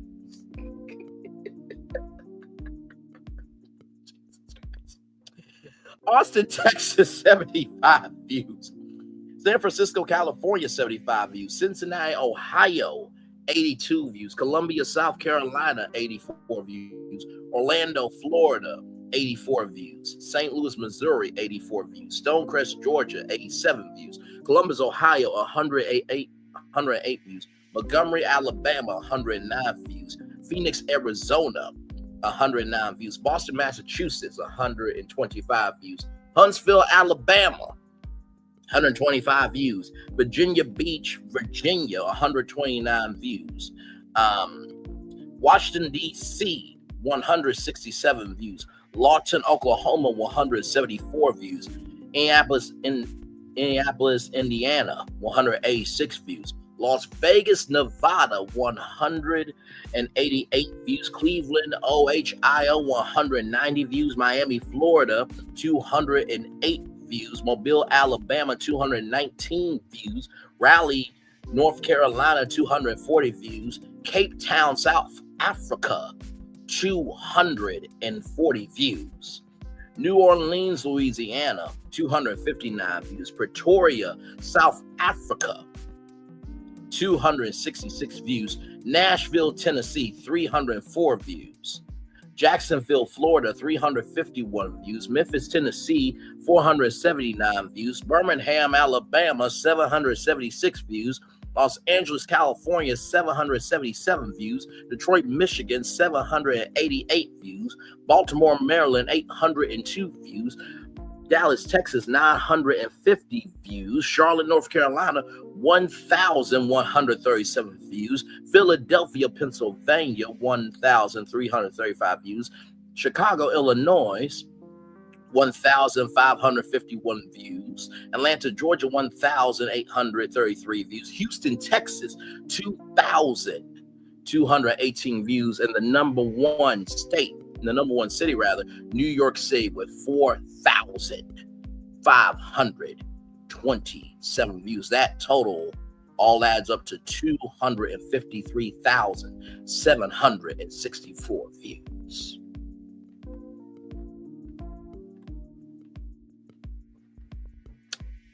Like I said, just because you're not being seen by everybody doesn't mean you're not being seen.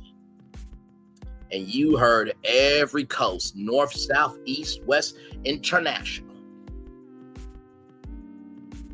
You don't know how far you can reach people if you never put yourself out there to reach people.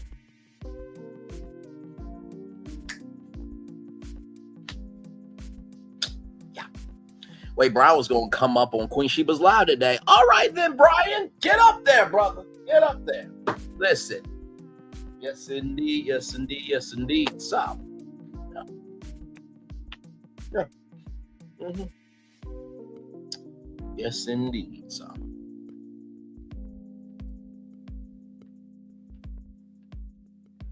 and like I said, sometimes if you want to know how somebody natural has a super energy, here's the gag. You ready? They invest in their natural for a purpose. And if there's a space for God to be inside that natural to put his super on it, then that's how you get supernatural. Okay? Okay. So if you're not working in your natural, doing the work in your natural and being about the work in your natural, you're not creating any space for God to insert his super. Okay. He overheard us and asked, I told him I don't think she mind your POV. No, Queen Sheba, she definitely allows for POVs. Me being over there, I gave my take on things before. She's usually pretty understanding about it. So listen, you never know, Brian, unless you go up. And believe me, they can accept me, they will accept you, okay? Because Jesus, Jesus, Jesus, Jesus.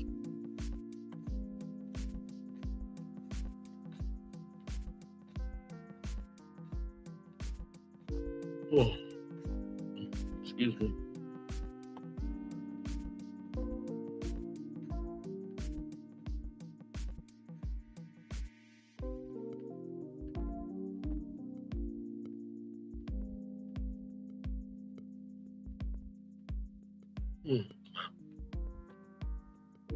Hey, 4 people, welcome in. We are just chilling out here. Glad to have all you here. We are just being in peace, love, and soul over here. Yes, indeed. That's all we're doing. Nothing more, nothing less, everybody. Yes, indeed.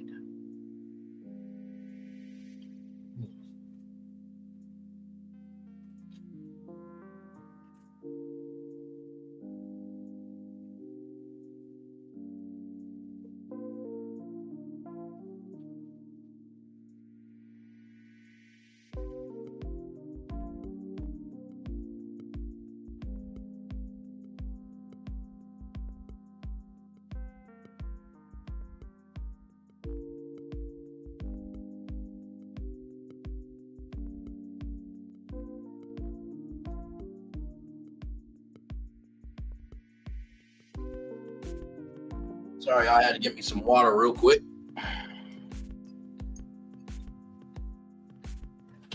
Let's see here.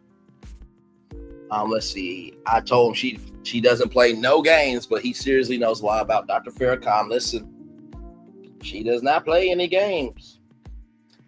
But also, too, you don't play no games either. So recognize your worth, recognize your voice, and move in your energy. So, yes, indeed.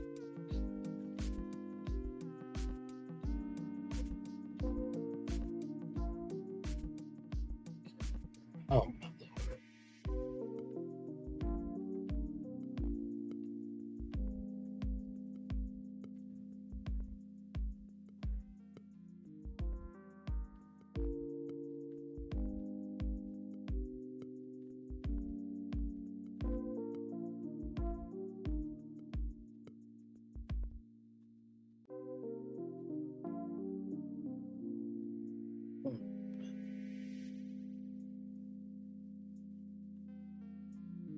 Rock your body right. Yeah, yeah, yeah. Backstreet's back, all right. I always say that Backstreet song is like the song that everybody knows. It's like when you hear the dun, dun, dun, you know it. You know it. If you don't, we have problems.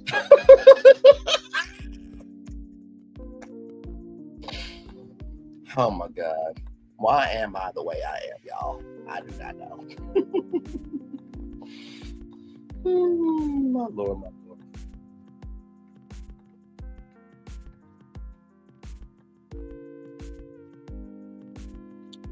Yes, indeed, y'all.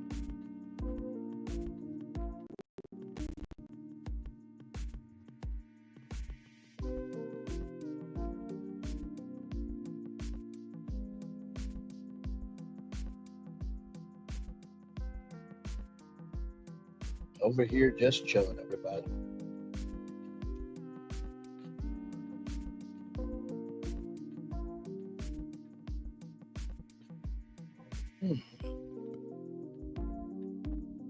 So like I said, tomorrow is Friday. Hopefully it's a good Friday because, oh, Lord Jesus, just these first 2 weeks have been reckless.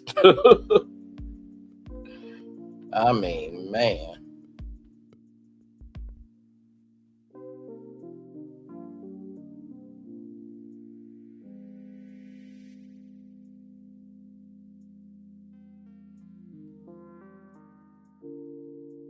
Yes, sir.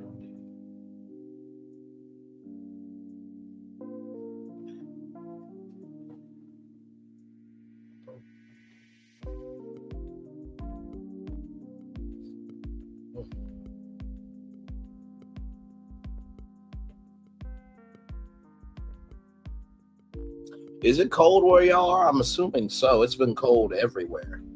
around the country here. Even in California, it's cold. Well, California, it's hot right now, but you know what I mean. Christmas went by so fast. It did. It definitely did. It was here and then it went. It really did. All the team China really did.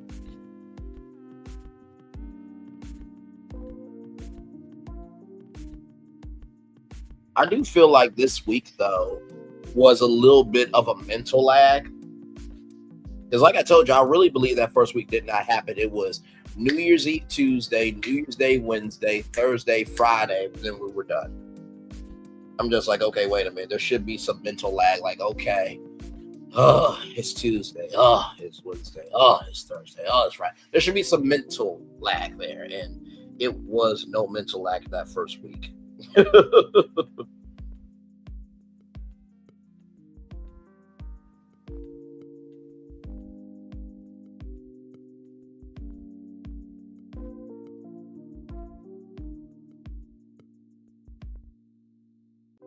Like no mental lag at all.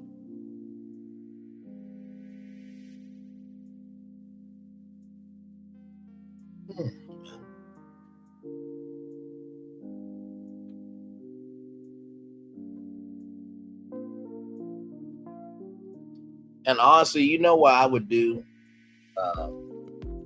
Now this is to Carlos. Now, I'm sure he's not going to do this because he's not that smart, articulate, or tactful to do this.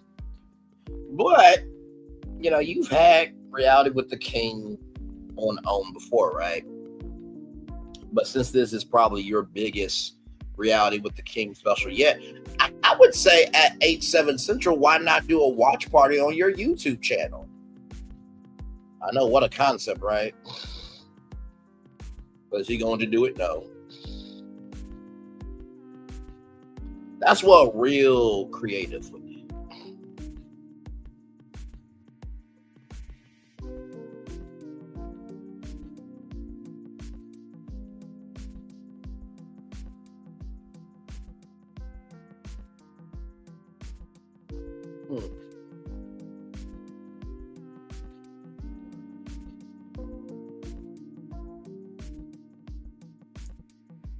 Or hell, even if you don't do a watch party, you can at least do an after show.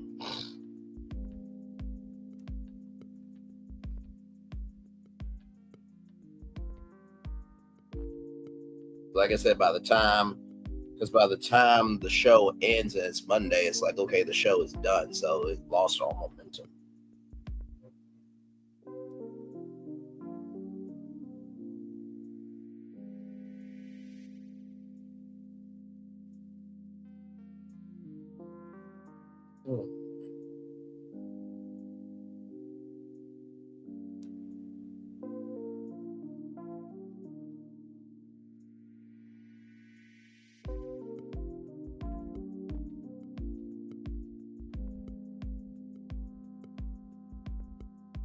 Yep, we're almost at a 3-hour show, y'all. We are just chilling.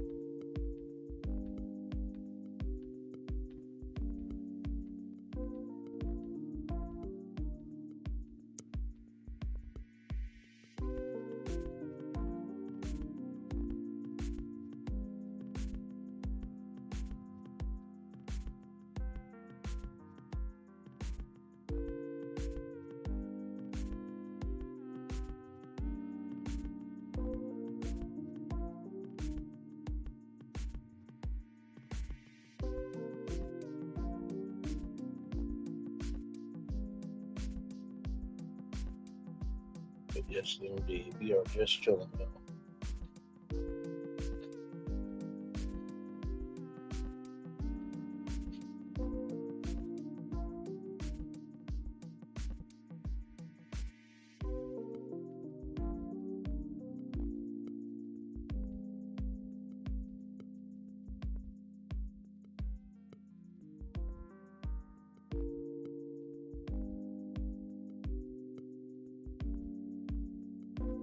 Yes, indeed. So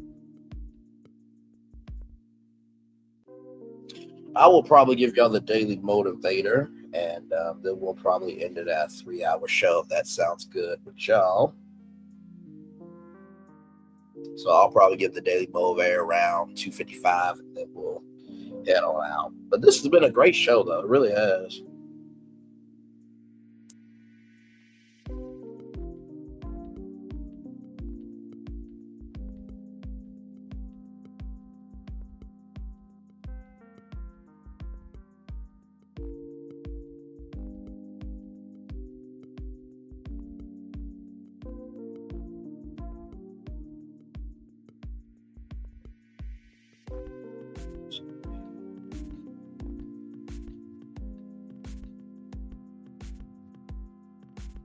Hey, three people, welcome in. We're just chilling. Going to give y'all the Daily Motivator at 2 hours and 55 minutes here. Then we'll head on out. But we've had a good time tonight. California wildfires. Prayers up to California. Those are still raging. Wicked for Good will be the title for the second half of Wicked the movie. That'll be coming out, I think, November 21st of this year, 2025. But people are upset by it, even though For Good has been in Wicked since the musical's been around. Amazon is getting into news content with news specials. NBC Universal is getting rid of Universal Kids, but I asked y'all in a poll question, what would you like to see? G4, content creator, Nerd Culture Network, Black News Network, not Black News Network, but a Black television network, because NBC Universal does not have a Black network, entertainment news, or entrepreneurship. JCPenney is a part of Callis brand, so JCPenney is still around, obviously, but they're under a new company. Then SNAP benefits went up. John Hopkins has a 4-year bachelor hip-hop program, and then Karen Huger has entered herself into a rehab facility and will not be on the season 9 reunion of Real Housewives of Potomac. So that's what's going on tonight.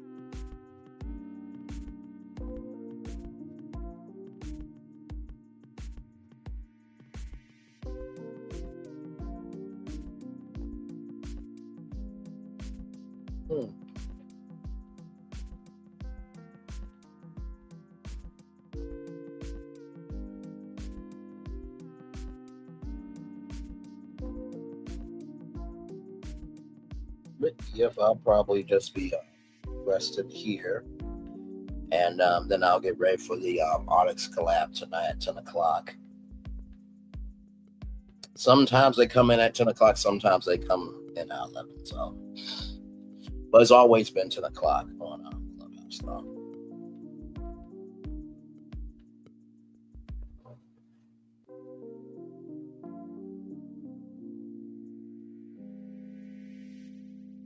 Let me get pulled up for y'all the Daily Motivator so when we get to that point in time, I can read it for y'all, and then we'll head on out of here.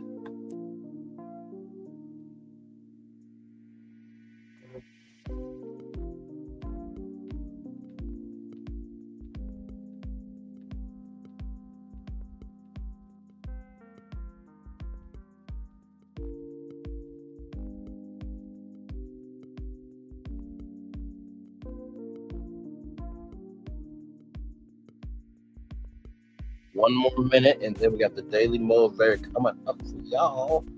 And then we will head on out of here. Yes, indeed.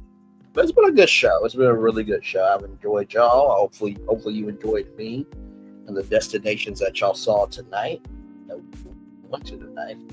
And like I said, this was a whole bonus tour. Like, usually I don't go live on Thursdays unless there's something to talk about. But I thought about the Californians out there that watch, my YouTube channel and really watch YouTube, and they're living their lives trying to find escapism. And so I'm like, we can do a bonus show today. Why not? Because sometimes you don't know how your gift of entertainment can actually help somebody get through something. You know what I mean? So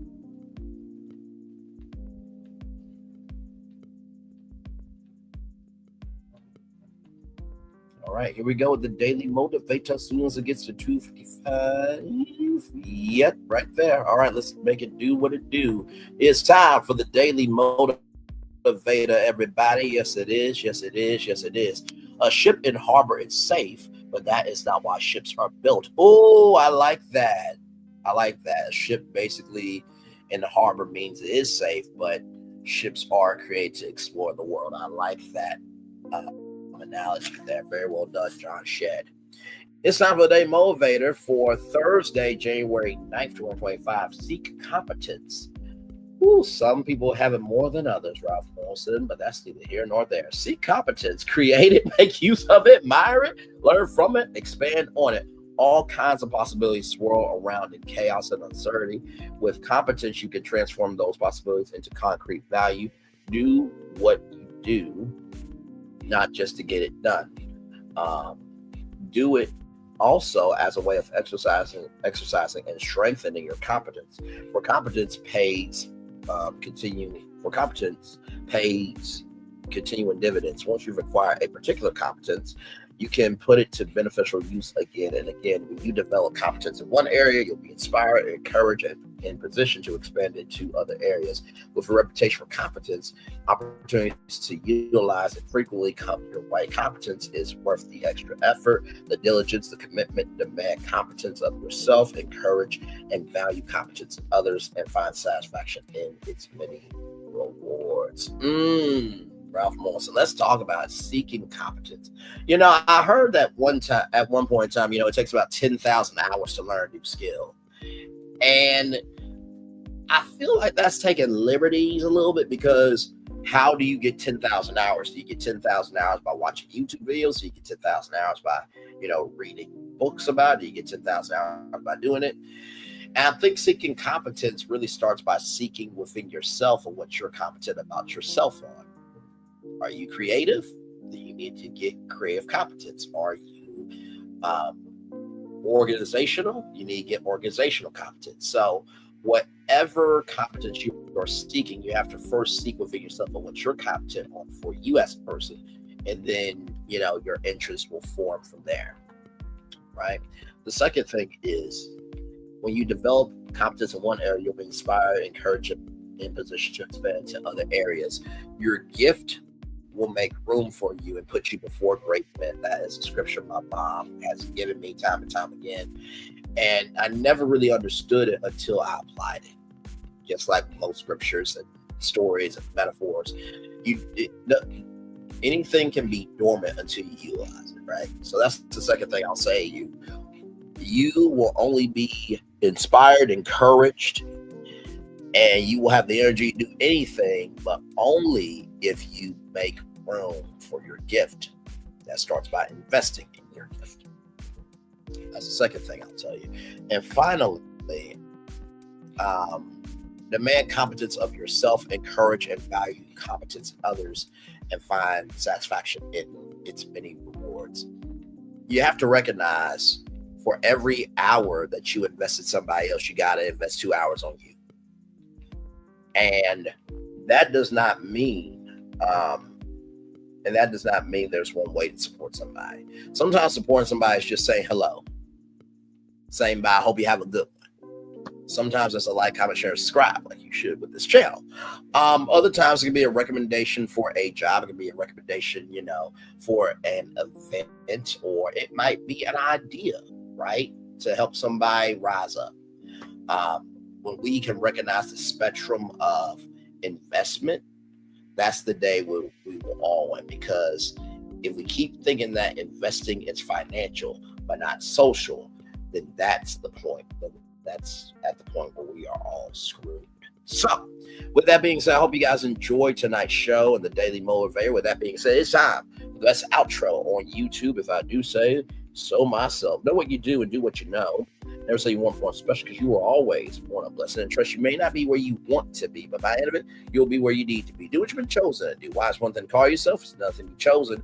One love, much love, all love. I have spent time with you. You have spent time with me. And hopefully by spending time together, we'll also be great together. And always remember, we're doing radio, television, YouTube, living your best life. Or, listen, you are finally doing what you need to do for yourself. And sometimes when you're working on yourself, that means you can do it in private. Do the work in private. Allow the success to be public. Make sure the replay is not just for you to watch, not just for you to listen to it, but for you to want to experience it again. I love you. I value you. I embrace you all. Always remember, receive love, you gotta give it, or receive love, you gotta give it, or receive love, you gotta give it. Wherever obstacles you have overcome, wherever successes you have achieved upon this particular day, I'm extremely proud of you. But no one else is proud of you. Be proud of your damn self. And finally, y'all, like I said before, or like the movie Wicked says, are people born wicked, or is wickedness thrusted upon them?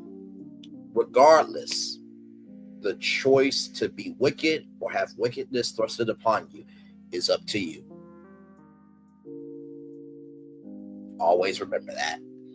If you need a reminder that the choices are yours and yours alone,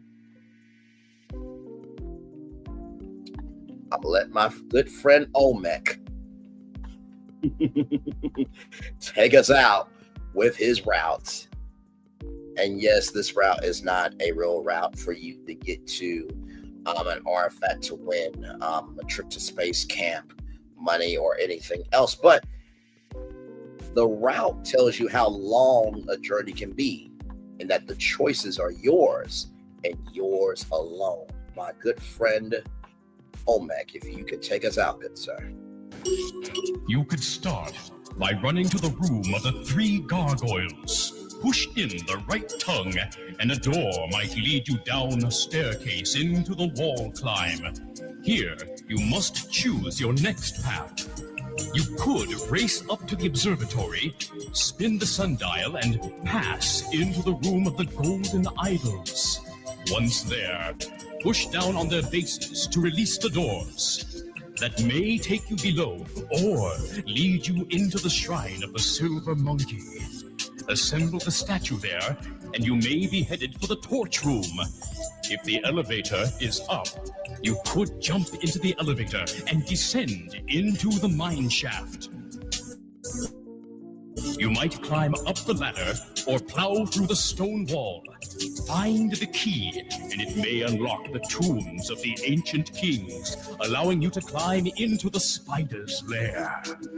If you escape, you may have a chance to sit upon the throne of the pretender.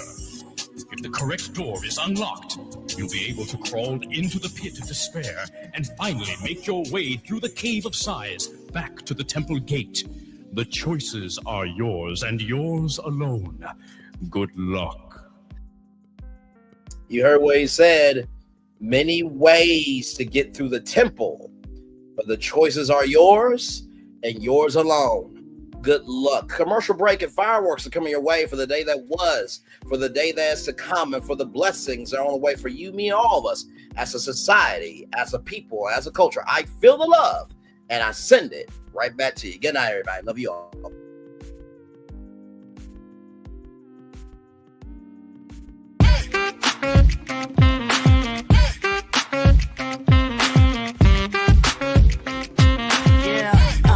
Yeah, we hustle all day. Yeah, we're working, let me play. You know me, work real hard, now we're ready, let's play. Ay, hustle up, yeah. Ready, set, let's go, yeah. Hustle up, yeah. Ready, set, let's go. Turn it up, turn it up, turn it up, turn it up a little louder. Now get low, get low, come on, drop it to the floor, yeah, drop it to the floor. Turn it up, turn it up, turn it up, turn it up a little louder. Now get low, come on, drop it to the floor, yeah, drop it to the floor. Turn it up, turn it up, turn it up, turn it up a little louder. Now get low, come on, drop it to the floor, yeah, drop it to the floor. Turn it up, turn it up, turn it up, turn it up a little louder. Now get low, come on, drop it to the floor, yeah, drop it to the floor. Turn it up, turn it up, turn it up, turn it up a little louder. Things have been a little quiet around here. We've missed the fun, we've missed the excitement, we've missed the entertainment, we've missed the nightlife, but most of all, we've missed you. We're getting ready. Caesar's rewards. We can't wait to welcome you back. Things have been... This is for all you multi-talented, multitasking, multi-everything people out there. Take it away. Find your glory, write your story, fearless feet will carry you. Time you own it, take your moment, be a fire burning through. Hustling from night until morning, grinding it out, it won't be long. Feel your power, it's your hour, you inspire, you are strong. Enjoy your Zoa. No applause? You're all fired.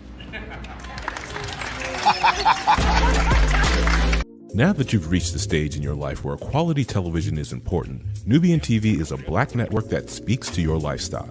Nubian TV is the world's first digital network devoted to the upscale and political lifestyles of black people. Nubian TV's programming includes politics, travel, fashion, food, automotive, arts and culture, civil rights, music, and more. Watch now on Amazon Fire TV, Roku, or watch globally at nubiantv.net. Nubian TV, it's what you want to watch.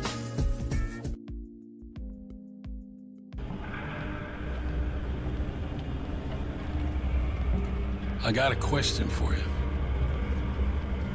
What does this city know about luxury? Huh? What does a town that's been to hell and back know about the finer things in life?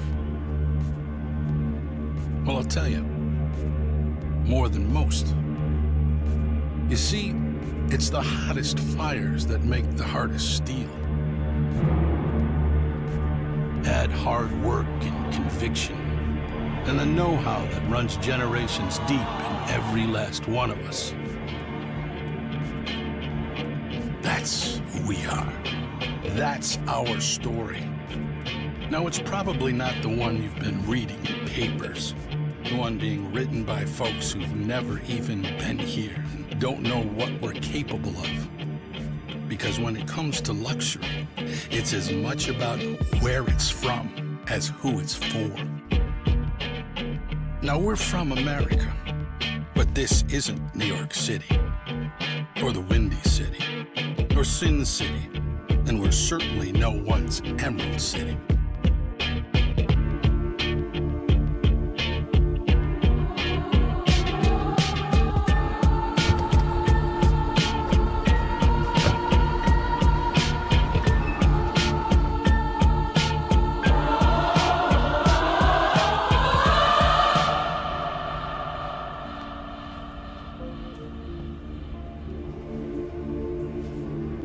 This is the Motor City, and this is what we do.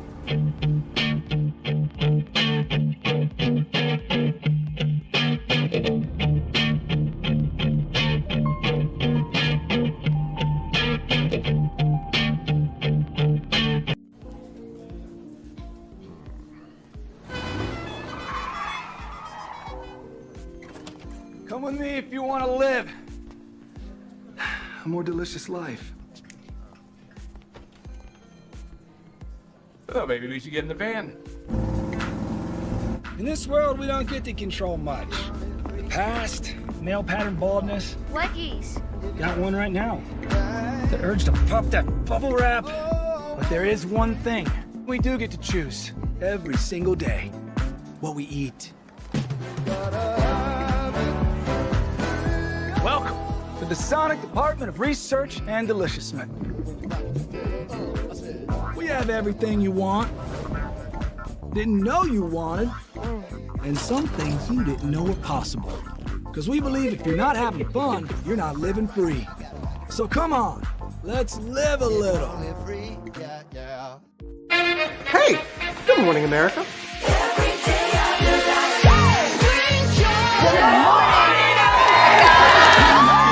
Good morning, America. Good morning, America. Good morning, America. Money. Are you ready? They are ready. Covering the biggest events in the country right now. There's a lot going on here this morning. It's always a good time. That's what the show's about. That's good. Really good. Very good. Coming in hot. Jimmy coming in hot. It's far from elementary. Good morning, America. I'm not going to try to strut like Michael or anything. I have known George a long, long time. Have you ever gotten him to dance? Look at that face. You don't just see it, you feel it. I'm in. I'm in. I'm in too. I'll be there. I am here and so happy. I'm in. I'm in too. I'm in. That tells you something when Snoop Dogg's in. Michael, George, Lara, Ginger. Open your eyes. Think of the one place you've always wanted to see.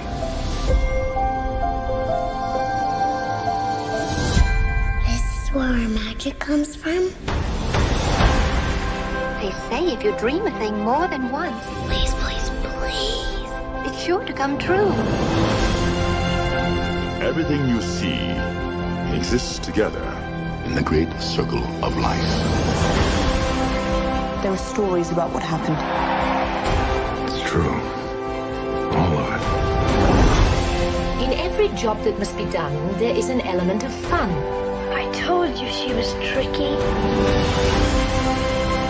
Life is full of possibilities. What do you want to be remembered for? The world is in our hands, and we gotta do something with it. I just want to say a word of thanks to all the artists, the workers, and all of you. The young and the young in heart. You helped make this dream come true.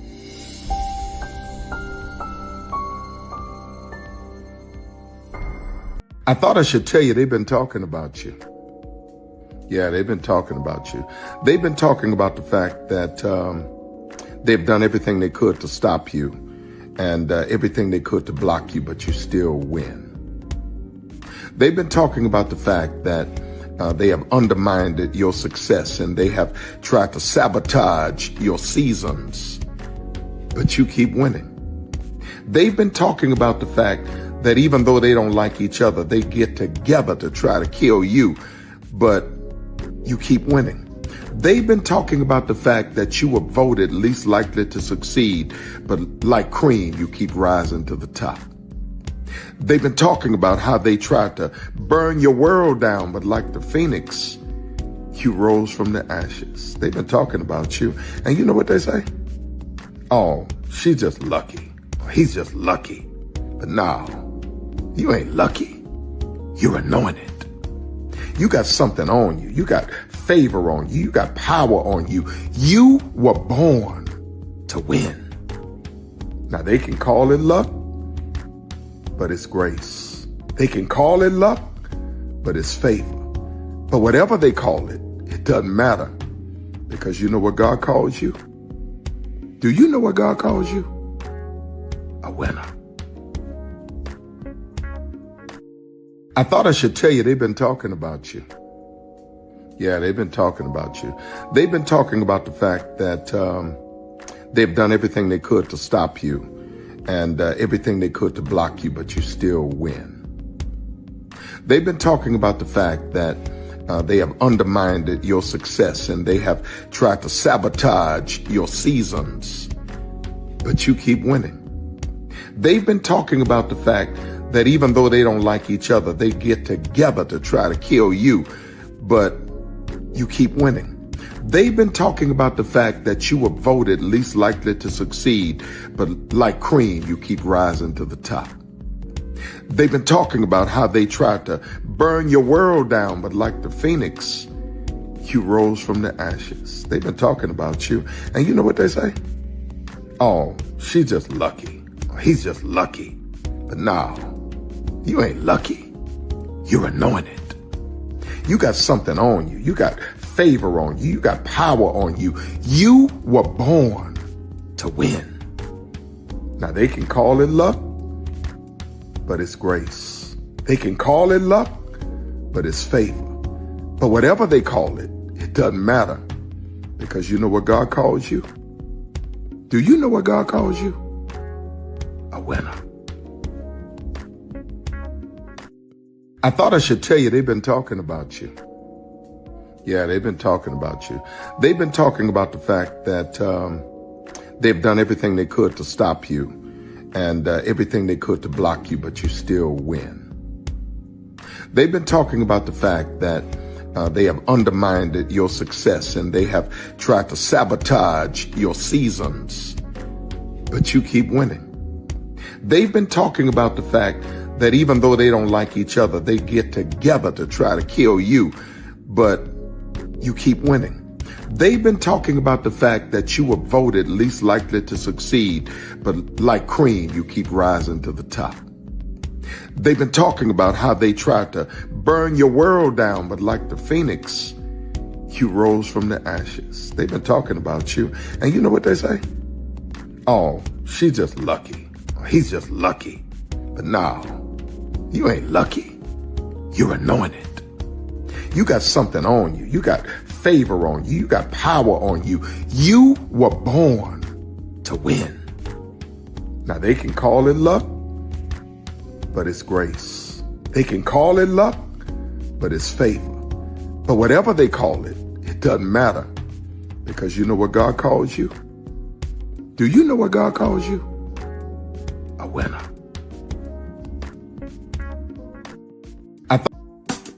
Caesar. Just look at him.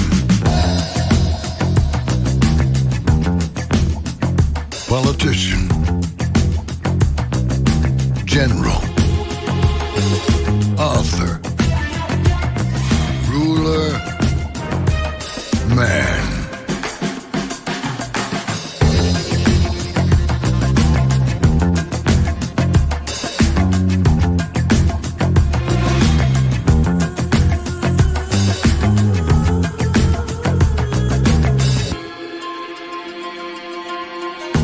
Legend has it, he's not only stared into the belly of the beast,